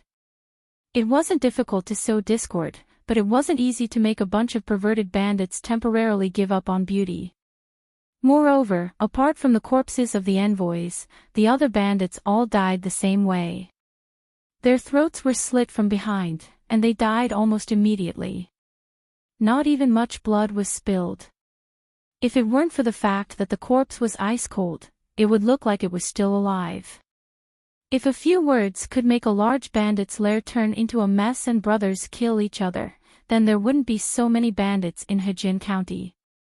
Of course, if what Jiang Pingji said was true, then it could be seen that Lu Langjun was very capable. This knowledge made the youth somewhat concerned. He had always believed that apart from a few people of his age, no one could make him suffer a loss. Plan to deal with a bunch of idiots. All I did was tear off the cloth covering their shame and provoke them with a few words. Yet, they actually obediently followed my instructions step by step. They're seeking their own deaths. They're simply foolish beyond compare. Feng Langjun looked at Jiang Pingji's dirty face and continued to ask, what did Lu Langjun say? Since he was so persistent in asking, Jiang Pingji was bored of keeping watch at night. She might as well tell him the truth to kill time. Unexpectedly, as soon as Jiang Pingji finished speaking, the youth's expression became indescribably strange. Jiang Pingji said nonchalantly, those people died because of their own stupidity. As for those who didn't have the time to be stupid, I killed them myself. Feng Langjun seemed to have woken up from a dream. He looked at Jiang Pingji with a complicated expression. He leaned forward and cupped his hands. Lu Langjun, you are very smart. I am ashamed. It's just something obvious. It's not worth bragging about. Jiang Pingji did not know how to be humble. She surprised the other. Looking at the burning bonfire, the thin bamboo pole suddenly pointed to himself. I don't know what Lu Langjun can see from this one. Jiang Pingji did not understand. The atmosphere had been good. Why did the young man suddenly start to provoke her? While she was confused, a few comments popped up on the bullet screen to answer her questions. Tudu Fecho, #laughter cry. This young man is cute. I didn't expect him to be at Sundara. Mary Sue's love, #laughter cry +1. The streamer is telling the truth. The young man misunderstood the streamer's provocation. My heart aches for him. Lon Chui Yu Buja, heart aches +2 Wu Jiang Jia Kai Yi, heart aches +3 Jiang Pingji also realized that her words had caused the young man to misunderstand. In this era, even if you were so arrogant that you wanted to roll on the ground, you still had to maintain a humble demeanor. Otherwise, people would think that you were too arrogant and did not know the immensity of heaven and earth. Although she knew that it was caused by cultural differences, Jiang Pingji did not intend to explain. Instead, she looked the young man up and down. She thought for a while and slowly asked, although you are young, you have a strong will. Sometimes, you will do whatever it takes to achieve your goals. The skinny man waited for a while, but he did not hear anything else. He could not help but feel disappointed. That's it. It was just a very ordinary comment. It could be used on anyone. It was disappointing. At that moment, Jiang Pingji suddenly curled her lips. Tudu Fecho, I think the streamer is going to use her ultimate move. Warning ahead. As soon as the bullet screen popped up, Jiang Pingji suddenly asked, so, how much of that bowl of dog meat did you eat? The skinny man's hands suddenly froze. He turned his head to look at Jiang Pingji in disbelief. What did you say? You have a dog that is no taller than your calf. It clings to you, and you like it very much. It brings you a lot of joy. The skinny man looked as if he had seen a ghost. Jiang Pingji said unhurriedly, you are not the eldest son of the family. Although you are favored by the elders, you have a capable older brother in front of you and an intelligent younger brother behind you. It is inevitable that you are overlooked.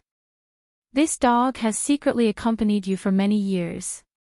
This time, you brought it along with you, but unexpectedly, you encountered an emergency and had no choice but to kill it to appease your hunger. On the side, the guards who seemed to be on night watch all pricked up their ears, wanting to hear the gossip about Feng Langjun. Other than that, you love incense. You have to use it every day to cover up the dog's smell. You treat the dog so well, so it is clear that you have a good relationship with it. But in the end, you were able to kill it to appease your hunger. Isn't that what you mean by, you are determined to achieve your goals at all costs? Jiang Pingji smiled. Seriously, why did she need to explain? It would only add insult to injury. The skinny bamboo boy seemed to have been unmasked, his face turned green and red, and finally fixed on a pale white. I am impressed, but, how did Lu Langjun see through it?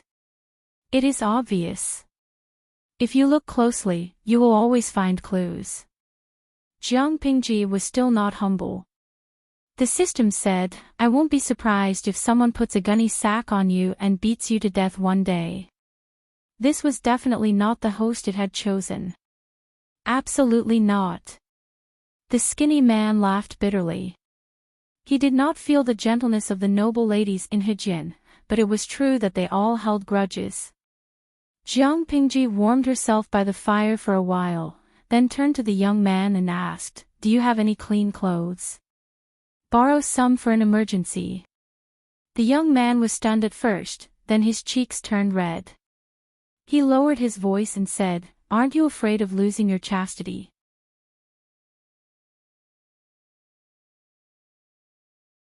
Chapter 21.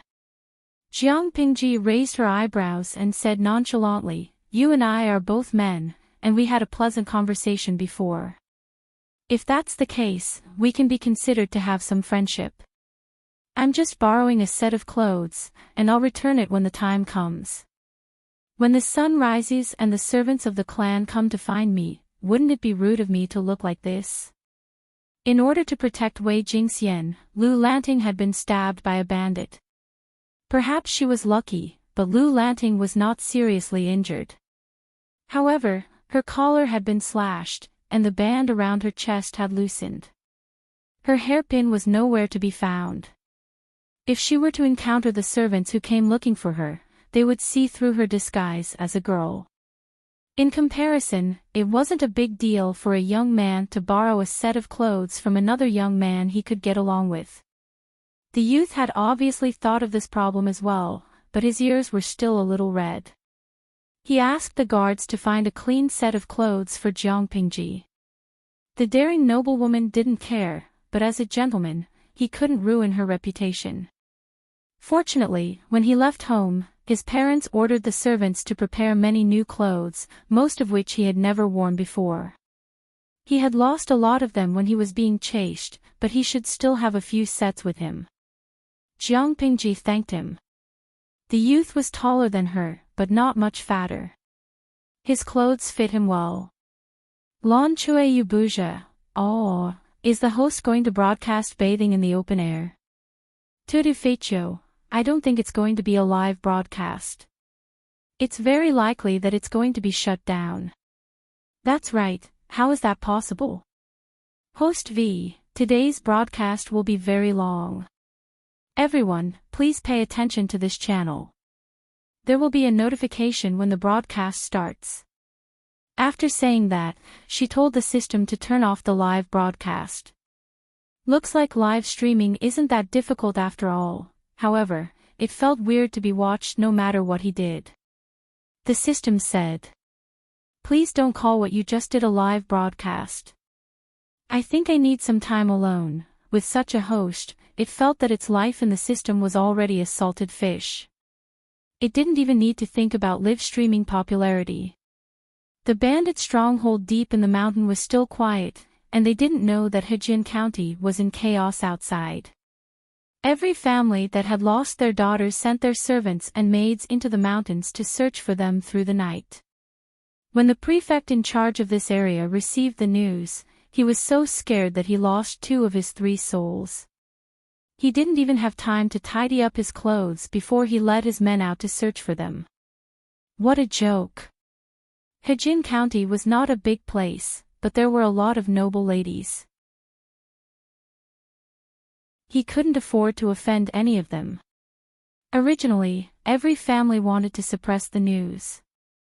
Otherwise, if the outside world knew that their daughters had been kidnapped by bandits, how would their reputations be? Even if they found them, they had spent a night in the bandits' lair. Even their closest relatives didn't dare to hope that they were still pure. It was just that this matter was too big. The news of the noble lady being kidnapped flew to every household like it had grown wings. It was impossible to suppress it even if one wanted to. As time passed, they still did not manage to rescue the kidnapped noblewoman. They did not even know where the bandits' lair was. When the sky gradually brightened, everyone's moods sank to the bottom. An unmarried woman losing her virginity before marriage was not a death sentence, but it was not a trivial matter either. When it came to the age of marriage, the best result would be to find a son of a concubine or a son of a poor family. As for whether the husband's family would use this matter to bully the bride after marriage, there was no doubt at all. Of course, the noble ladies who couldn't stand this kind of grievance could only choose to be a nun and live the rest of their lives in seclusion. The sun was hanging high in the sky, and there was fog rising in the deep mountains.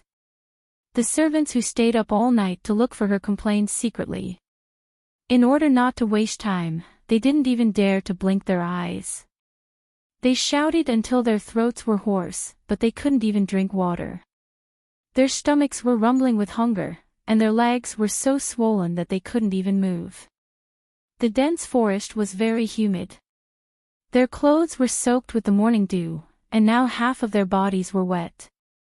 Alas, the eldest lady has been missing for a day. I don't know how she is now.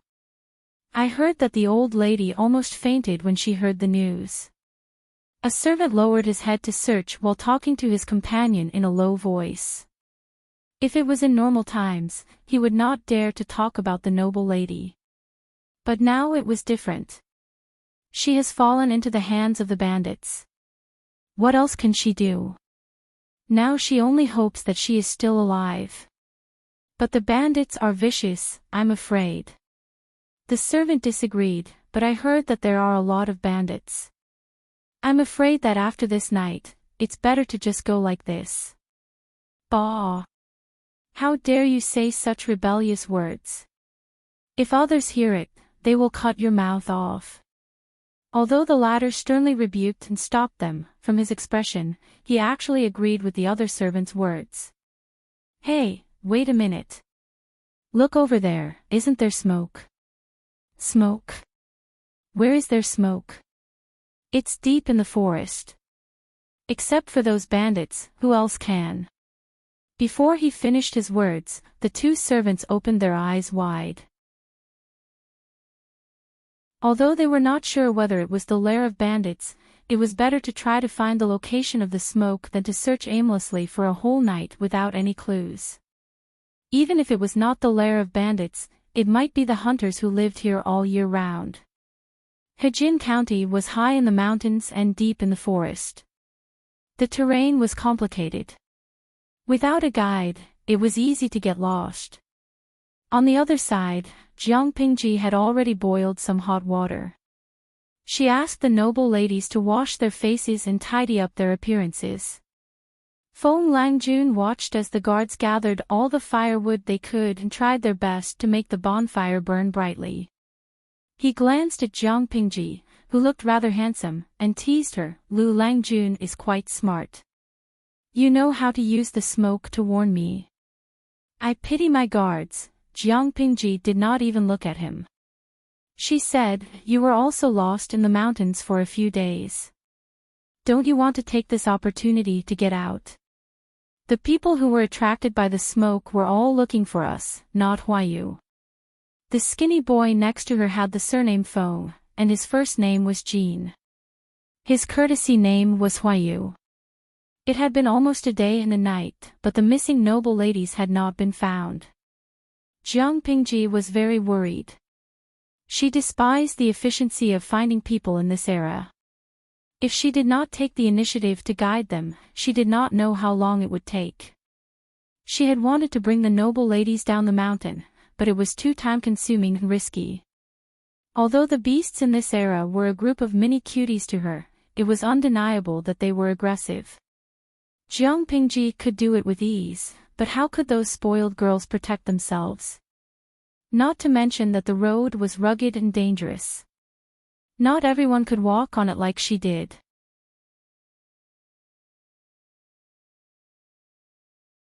Chapter 22.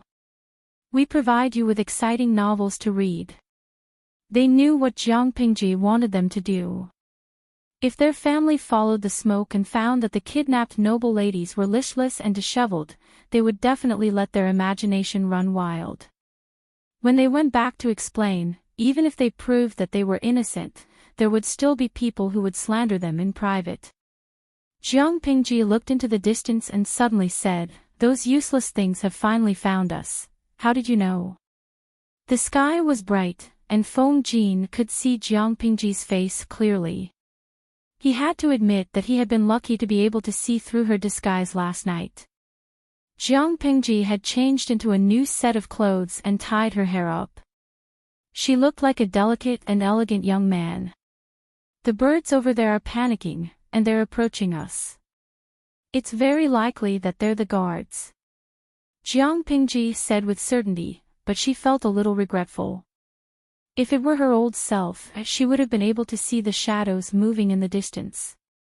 If she had the help of tools, she would have been able to see further.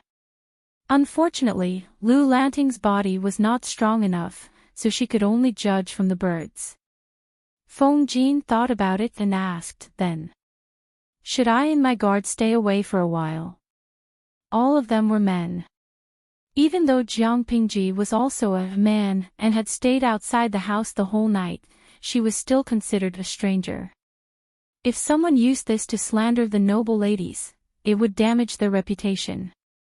Jiang Pingji thought about it and nodded in agreement. I didn't think it through. I'm sorry, Huayu. That was how harsh the ancient times were. Jiang Pingji's good mood turned gloomy when she thought about it. Which family do you belong to? Jiang Pingji asked. Seeing that Feng Jin and the others had moved away, Jiang Pingji appeared in front of the guards. After searching for a whole night, everyone was tired and hungry. The leader of the guards, a plump middle-aged man, wiped his sweat and tried his best to identify them. You are Lu Langjun. Everyone knew that other than the missing girls, the second son of the Lu family, Lu Lanting, was also there. He widened his eyes and realized that the handsome young man standing in front of him was none other than the Lu family's Langjun who had been missing for a day and a night. I'm the steward of the Wei mansion. The slightly plump man raised his hand and wiped his sweat with his sleeve. His eyes were bloodshot from staying up all night. Ping had finally found someone, but now he was so anxious that he was about to cry. My wife and Lu Langjun were kidnapped. Langjun, the housekeeper of the Wei Manor, was about to grab Jiang Pingji's hands, but he quickly figured out what was strange. Jiang Pingji smiled and said, so it's Jing Er's housekeeper. Don't worry, your wife is fine. This. Langjun. How can you make fun of me at a time like this? The steward didn't seem to believe her. Come with me. Jing Er and the others are safe. They were just a little frightened and need to rest for a few days. Jiang Pingji glanced at the tired servants behind her and suppressed the urge to ridicule them. The steward of the Wei Manor knew that Lu Lanting and Wei Jingxian were engaged, and the two families had frequent interactions. Even though he was an inconspicuous steward, he could recognize Lu Lanting's face. But for some reason, he felt that the situation was a little strange. I was afraid that you wouldn't be able to find them, so I lit a bonfire for the whole day. When I saw the birds in the forest being startled, I knew that someone was coming. Even though they looked pitiful, their efficiency was so low that it made one's hair stand on end.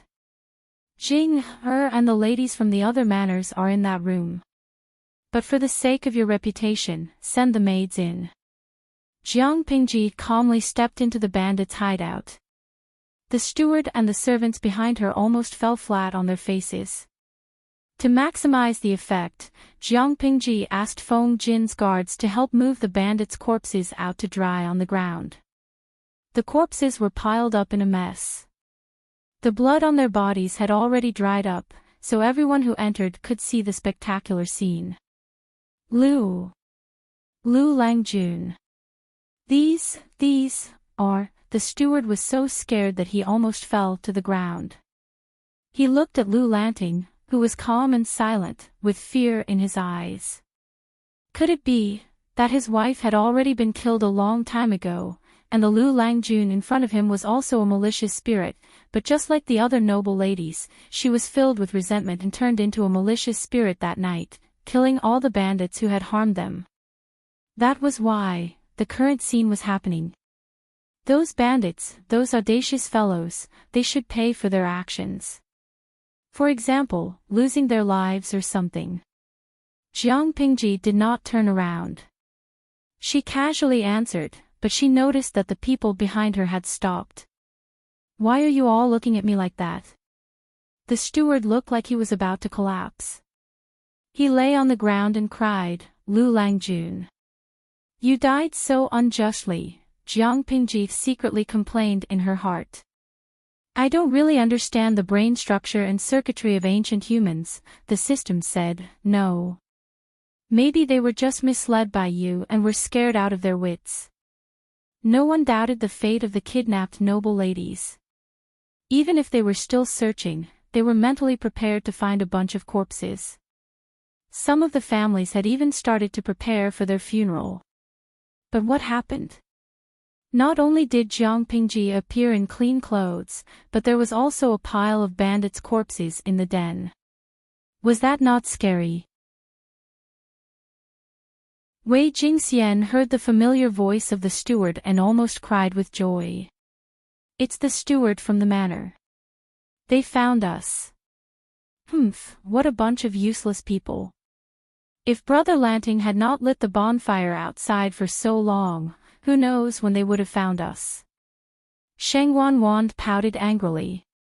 Maybe they would have waited for the weeds on their graves to grow 3 feet high. What nonsense are you talking about? Who taught you to say such nonsense? Wei Jingxian stopped her from spouting nonsense. It's inauspicious. Not long after, the stewards and servants of other families came to find them. They all had the same reaction when they saw the pile of corpses. The sun in the sky was warm, and they were wearing quite a lot of clothes, but there was a strange feeling of coldness that seeped into their bones. Jiang Pingji waited for half a day. The families of the other noblewomen had all arrived. Even the Hejin County chief had crawled up the stairs with the help of his servants. Lu Lanting's family was nowhere to be found. That was strange. These are the bandits who were killed. The governor of Hejin County wiped his sweat and breathed heavily like a cow. Looking at those corpses, he couldn't help but shiver and his legs were trembling. If it were not for the people beside him holding him up, he would have fallen to the ground. Jiang Pingji cupped her hands and replied, "Yesterday, I was accidentally kidnapped by thieves. After thinking hard, I found a solution. I secretly stirred up their internal strife and took the opportunity to kill them one by one. That's how I was able to protect the noble lady's reputation." The Hejin prefecture chief was in disbelief when he heard that Jiang Pingji had killed the bandits. Then he felt goosebumps all over his body. The prefecture chief's eyebrows were so tightly knitted that they could kill a fly. He called Jiang Pingji over and asked, "Come forward and tell me what happened."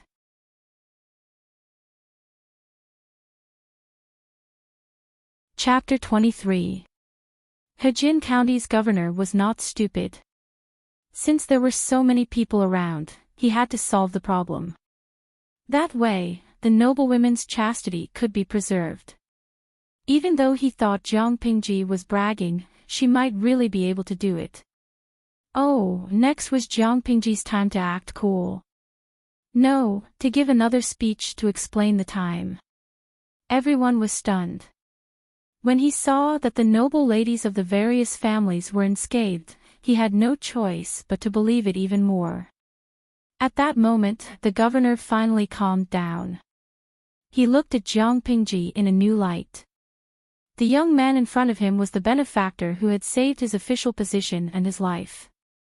Otherwise, he would have been killed by the families of the noble ladies, even if he had a high social status and background. He wouldn't have been able to struggle at all if he had been targeted by the families of the noble ladies.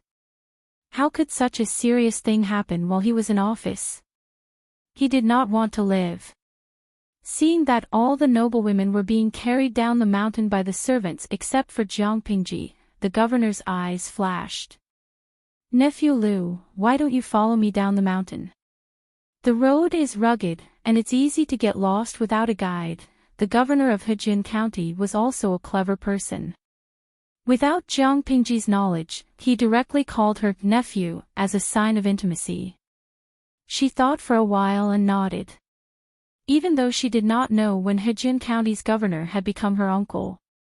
Feng Jin and the others had secretly followed the servants, so they should not get lost. She only had to worry about herself. She did not know what Lu Lanting's family was thinking. They had lost their son, but they did not send any servants or stewards to look for him. She sat in the sedan and was carried down the mountain by the bearers. When they reached the flat mountain road, they changed carriages. In the carriage, Jiang Pingji was bored.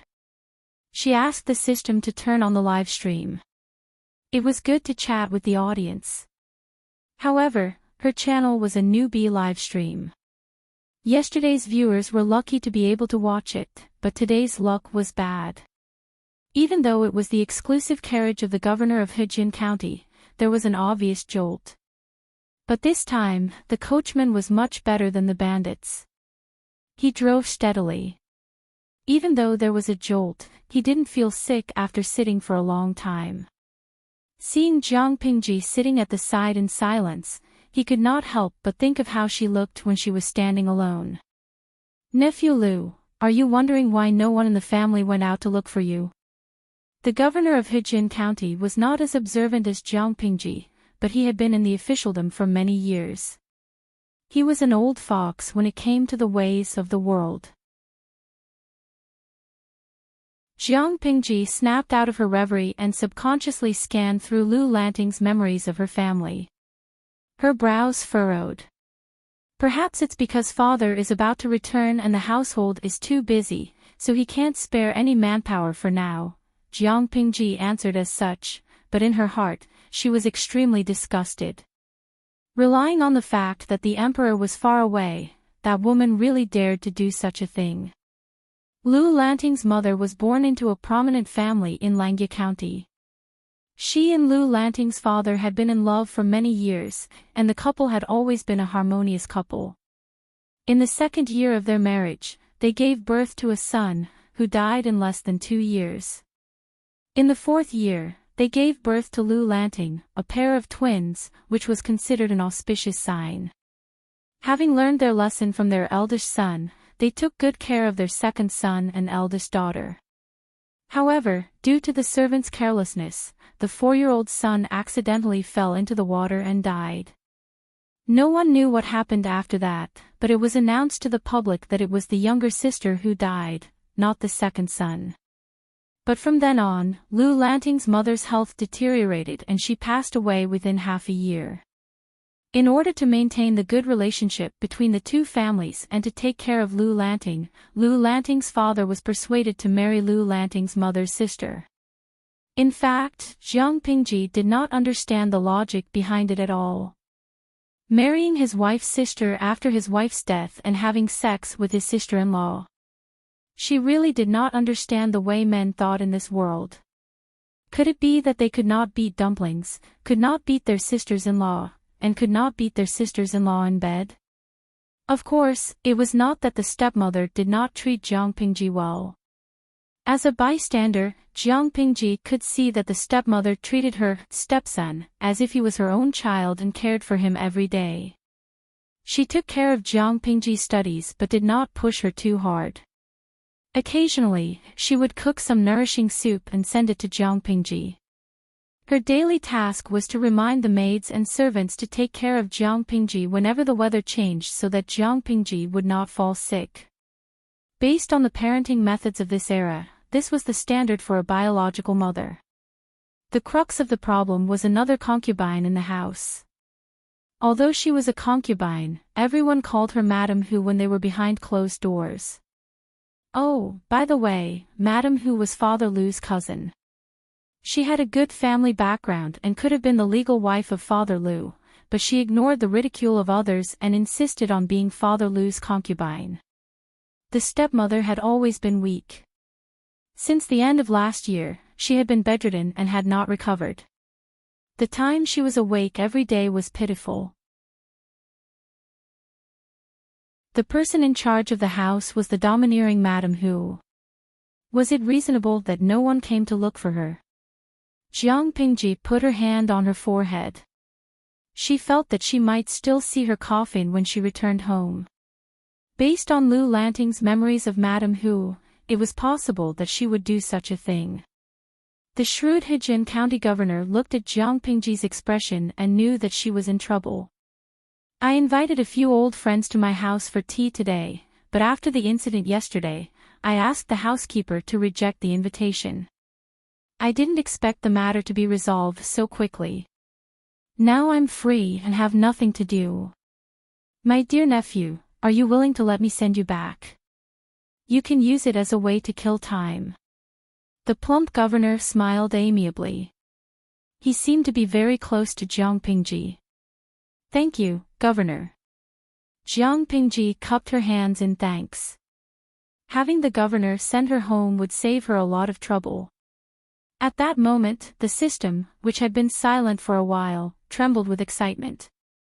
Host, this will be the first battle in your life. A good start can double the results with half the effort. Although Jiang Pingji hated infighting in the harem, she could settle for the next best thing. Fighting in the harem did not necessarily involve the wife fighting the concubine, or the concubine teasing the wife. It could also involve the legitimate son/daughter/illegitimate son/daughter/mother/sibling. If there were some conflicts, it could escalate to fighting one's grandmother. If one was unlucky, they might even have to fight their relatives. The host could not just kill someone with a single slap, could she? Boring, Jiang Pingji replied. The system was furious, but it kept telling itself to calm down and take deep breaths. Then what do you think is interesting? My stepmother and Madame Hu. Jiang Pingji paused and then said, they are both pretty. The system was speechless. It suddenly understood. Father Lu, your fake son is trying to flirt with your second wife and concubine.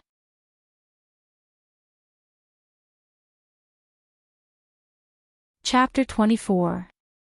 Although Heijin County was not a big place, it was a place of outstanding people. Many of Dongqing's prestigious gentry families were gathered here. Lu Lanting's family had been around since the 16 kingdoms. Although it was not a prominent family, it had been around for more than 300 years. In recent years, the Lu family had become more and more low-key. Other than Lu Lanting's father, who was an official with real power, the rest of the family held relatively leisurely positions. Some even lived in seclusion, and some were famous scholars. From an outsider's point of view, the Lus seemed to be slowly going downhill, but Jiang Pingji felt that the family was quite smart. They could relax a little in everything except the studies of the children in the family. Every child who entered the family school had to be strictly supervised by their parents. Although Lu Lanting's father was also a legitimate son, he was not a descendant of the family. Aside from her messy relatives, Lu Lanting's family was rather simple. Her stepmother asked to stay in Heijin County to take care of Lu Lanting. After all, most of the great scholars in Dongqing came from Heijin County, Langya County, and Ning County. It was not a good place for Lu Lanting's father to live, and it was said that he had to take great risks. Not only that, it was impossible to find a knowledgeable teacher in that barren land. For some unknown reason, Madame Hu did not follow Lu Lanting to Heijin County. Instead, she chose to stay in Heijin County. From time to time, she would give Lu Lanting a hard time or say some specious things, but she did not do anything out of line. When Father Lu went out to take up a post, the whole family moved out of the clan. They bought a 3-sectioned house near the clan grounds. The house wasn't big, but it was still much better than living in the clan's crowded land. He could also control the things in the house. Lu Lanting lived on 3 Squirrel Street. Jiang Pingji lifted the curtains of the carriage slightly and could see the deserted entrance of the Lu mansion from afar. Brother Lu is not here, so it's not appropriate for me to disturb you. The governor smiled like the Maitreya Buddha. Outside, a quick-witted servant had already jumped off the carriage and knocked on the door of the Lu mansion, informing them that the second Langjun of the Lu family had returned safely.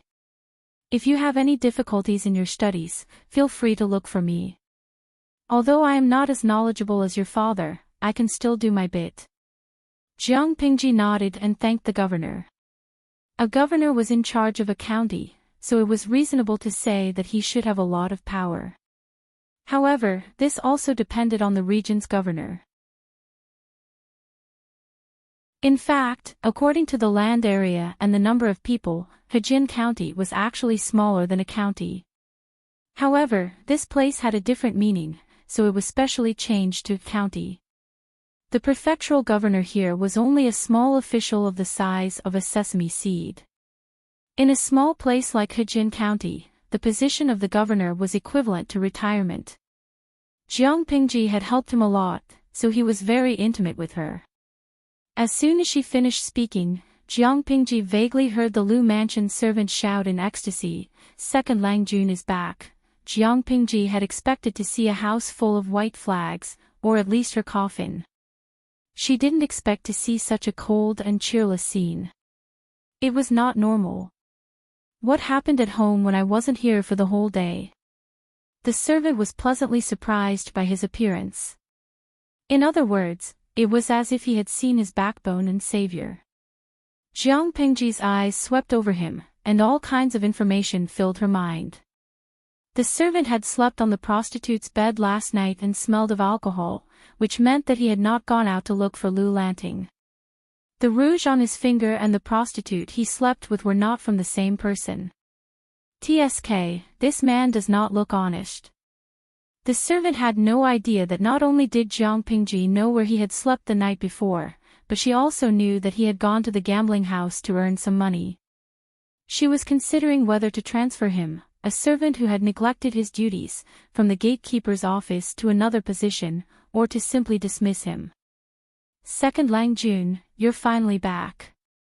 The First Lady and Madam who fainted when they heard that you were kidnapped. The doctor is still with the First Lady, and he almost passed away last night. Madam who fell sick again after she woke up, and she sent all the servants into the mountains to look for you. There is no one left in the house, and now that the master is not home, if anything happens to you. The servant rubbed his hands together. He seemed to be very happy, but his eyes unnaturally avoided Jiang Pingji's gaze. It was a subconscious act of modesty. Jiang Pingji looked away from the servant and chased the unnecessary information out of her mind. What she had analyzed was too much for her eyes to bear.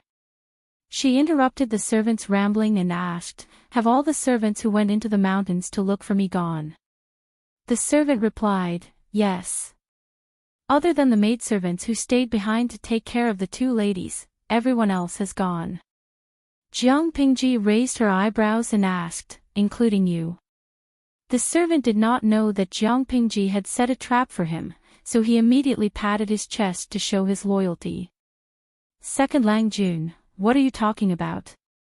I'm very loyal to you. Everyone in the house was worried when they found out that you were kidnapped. Of course, how did the powder taste last night?"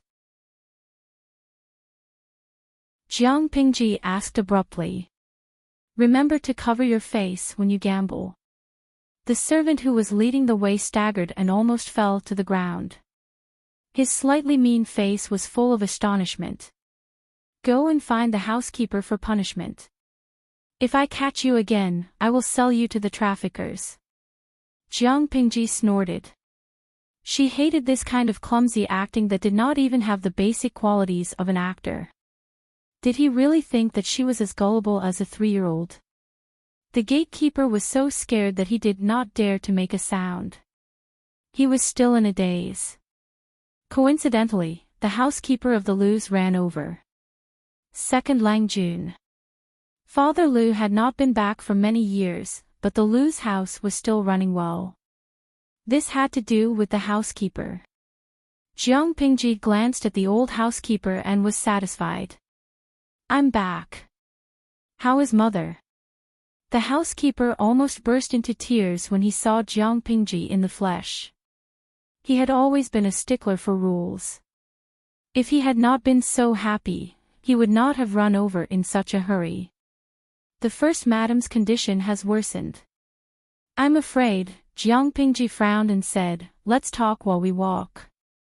"Is mother's condition really that serious?" According to Lu Lanting's memory, the second madam had been bedridden and had been taking medicine all year round, but she had looked fine the day before yesterday. She had even cooked a bowl of longevity noodles for Lu Lanting during the flower festival half a month ago, which was Lu Lanting's birthday. The old housekeeper's eyes flashed when he saw Jiang Pingji's unfamiliar clothes, but he did not show it. He just buried the question in his heart. Yes. Yesterday, a servant did not know what was going on and reported that the second Lang Jun had been killed by thieves. The first madam fainted when she heard that. Madam Hu was also shocked and immediately sent the servants to look for him. I don't know who he offended, but not long after, I heard that the third Lang Jun was playing with the maidservants in the backyard and accidentally fell and hurt his head. All of a sudden, the three masters of the house were seriously ill. They looked for doctors everywhere. Jiang Pingji suddenly stopped in her tracks. She suddenly felt that she had made a mistake.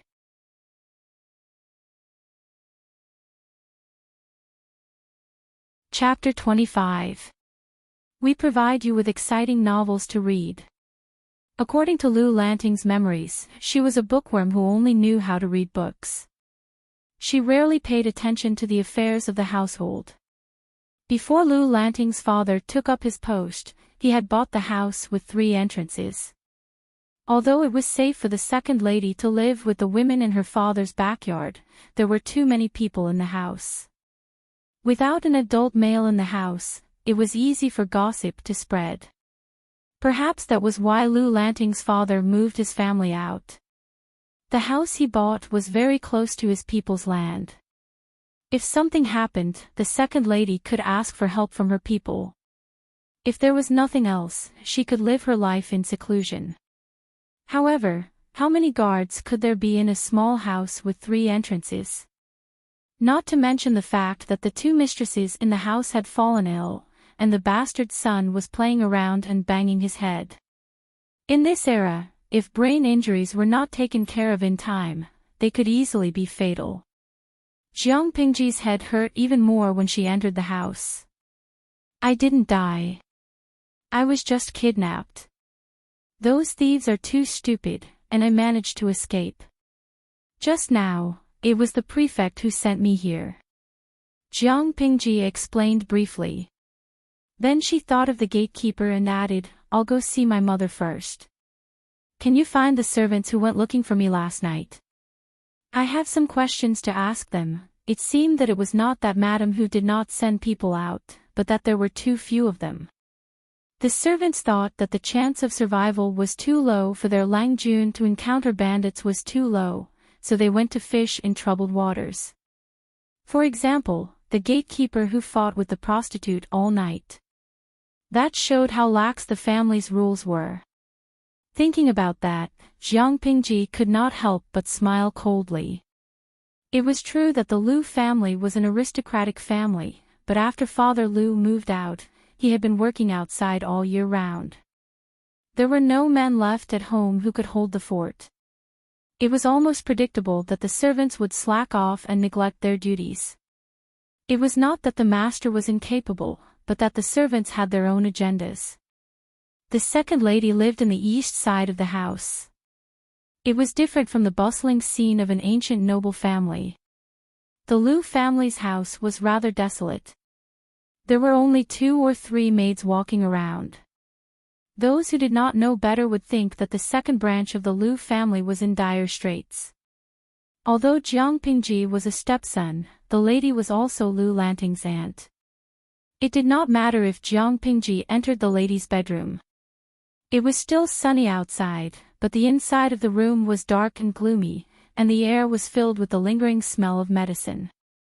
Walking around the screen, Jiang Pingji saw the general layout of the room. It was so simple that it did not look like something a noble lady should have.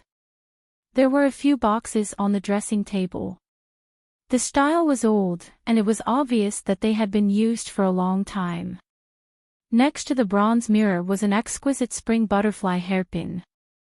Jiang Pingji's gaze fell on the hairpin for 2 seconds. She then shifted her gaze and glanced at the furnishings in the room. The second lady was lying on the bed, her face as pale as snow. Her black hair was interspersed with many white strands, making her look a little older. Her eyes were dark, and she looked sick. Jiang Pingji took the medicine from the maidservant's hand and knelt beside the bed to take over the task of feeding the medicine. It was a pair of eyes that could see through the affairs of the mortal world, and it also gave off the feeling of being watched by a kind elder. Lawn. Ting. Before Jiang Pingji arrived, the second lady had just come back from the brink of death. Now that she saw Jiang Pingji again, her eyes were watery. Yes, I'm back. Jiang Pingji smiled warmly. She did not dare to look at the bowl of black medicine that gave off a strange smell. The ancient people were really the originators of dark cuisine. How did they create such a terrible medicine? Could it cure illnesses? Could it really not kill people? I remember, before. The second lady's gaze became gentle and nostalgic. Her voice was weak, but she still took a few breaths. Slowly, she said, someone said that you were dead. How could I believe them? Then I went to the bridge of helplessness, and saw my sister. Jiang Pingji thought to herself, Lu Lanting is as dead as a doornail. Mother, don't talk. Drink the medicine first. Jiang Pingji extended her free hand to the back of her neck and hugged her skinny shoulders. She helped her up and leaned her against her chest so that she could drink her medicine and not choke. Then have a good sleep. Jiang Pingji nodded. Lying in bed for too long was easy to develop bedsores. Jiang Pingji saw that the second lady's collar was wet and red, so she quietly ordered the maidservant to boil some water. After the second lady drank the medicine, the maidservant could wipe the second lady's collar and change the mattress. The air in the room was terrible, and it was not suitable for a sick person to rest. The second lady frowned and drank the bitter medicine that Jiang Pingji had just blown on it. Jiang Pingji saw that the second lady still had a bitter look on her face. She looked at the remnants of the medicine at the bottom of the bowl and immediately felt the bitterness in her mouth. She turned to the maidservant and said, "Bring more candied plums for mother." I wonder how much yellow lotus the doctor added to the medicine. According to Jiang Pingji's memory, the relationship between Lu Lanting and the second lady was one-sided and cold. Lu Lanting had always thought that the second lady was the biological mother, so she did not care about the second lady's constant concern for her well-being. She even thought that the second lady was a hypocrite. Fortunately, the second lady still maintained a kind front and did not reveal her displeasure. Otherwise, Jiang Pingji's intimate actions would easily arouse suspicion. "My son. Did you suffer last night?" The second lady's eyes were cloudy, and her voice was stronger than before. "No, those idiots who don't bring their brains with them when they go out, how could they make me suffer?" Jiang Pingji wanted to put the second lady down, but from the corner of her eye, she saw a maidservant carrying a clean mattress over. Jiang Pingji wrapped the second lady in the blanket and stretched her other hand under the second lady's legs. She lifted the second lady up while she gasped in surprise. "Mother, don't be afraid. I can still carry you." Let the maidservant change the mattress and warm it up with a hand stove. The second lady said, "My son is becoming more and more like a sister. Tell me about what happened last night." Jiang Pingji looked at the second lady and curled her lips. "Mother, if you're listening, I will tell you everything I know." Jiang Pingji hated repeating the same thing over and over again. It was refreshing once, but it was boring if it was repeated too many times.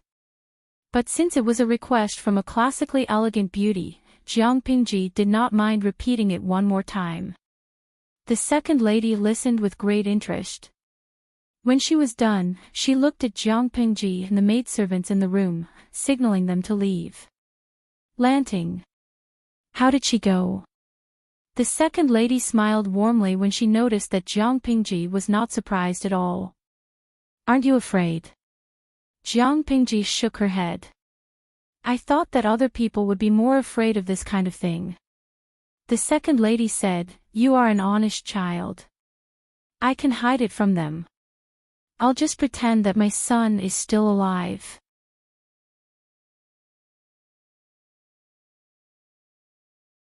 Chapter 26. The internet provides you with exciting novels to read. How could the second lady not be familiar with her son, or daughter, after living with her for more than a decade? According to Lou Lanting's memories, the second lady was a talented woman in Langy County before she was married. It was just that her status as a concubine's daughter was rather low, so she had to keep a low profile. However, she was not stupid, so it was normal for her to see through her. I saw Lanting and her younger brother at the Bridge of Helplessness, and my sister, he said with a distant look in his eyes. The second madam had stopped breathing several times, and everyone thought she was dead. Even the doctor thought so. However, her pulse gradually appeared again. Although it was still weak, it at least meant that she was still alive. However, the emotions of the maidservant who took care of her were fluctuating greatly, and she could not bear it. My sister said that I have a great destiny. She wants me to come back and enjoy life.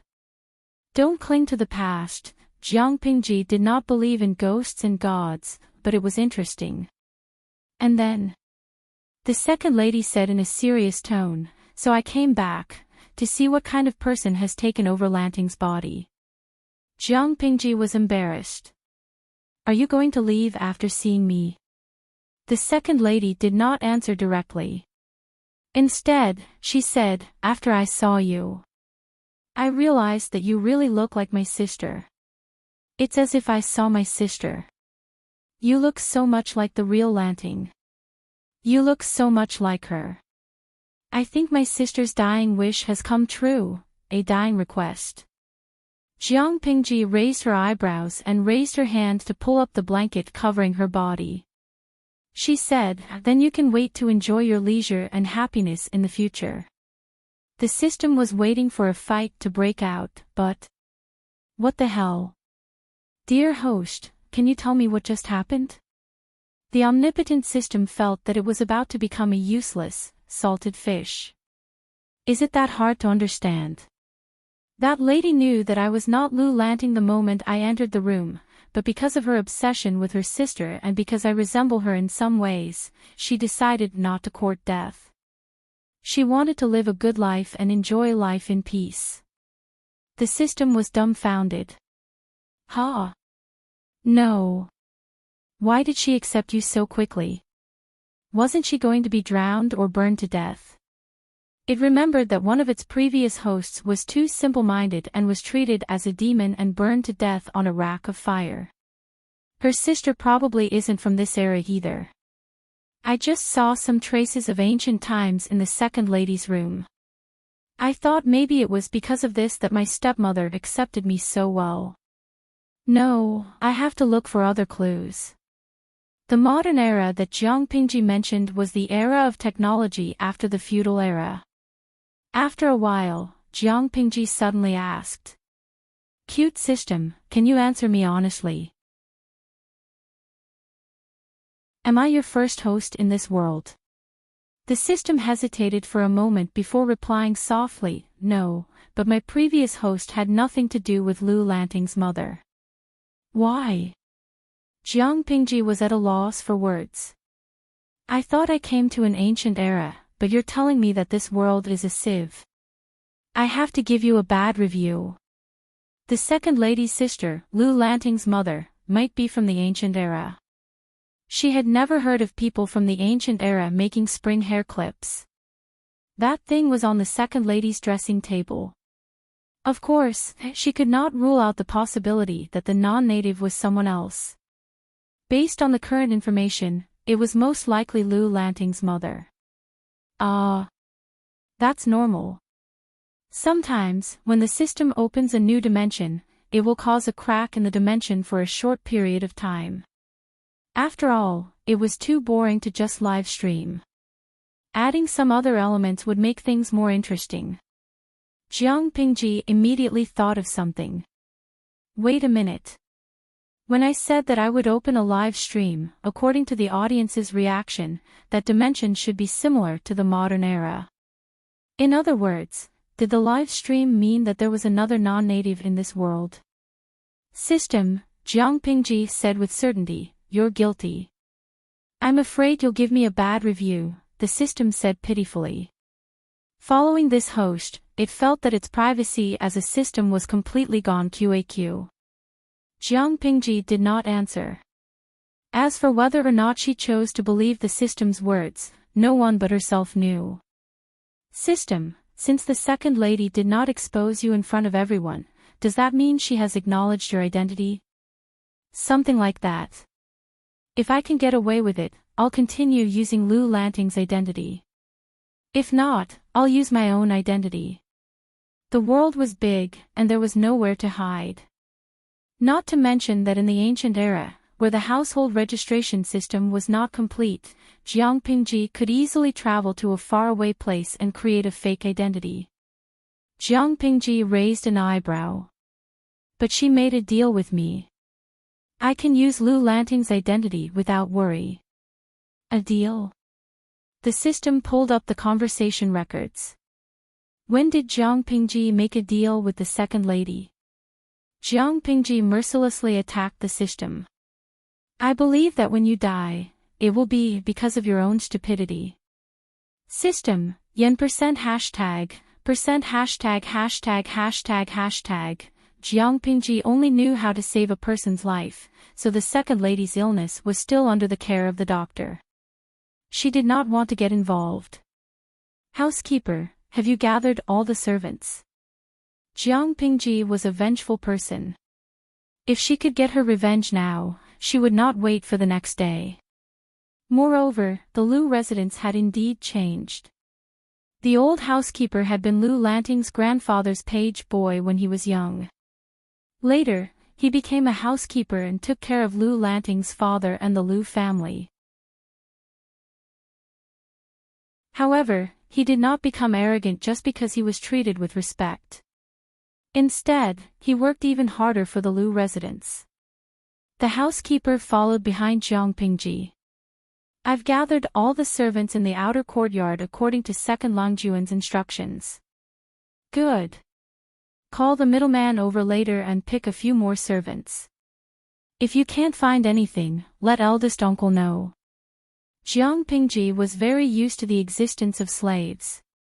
In her era, the flames of war were everywhere, and there were many big and small battles. According to the interstellar war law, captives could be sold as slaves, so she didn't think there was anything wrong with looking for a middleman to buy servants.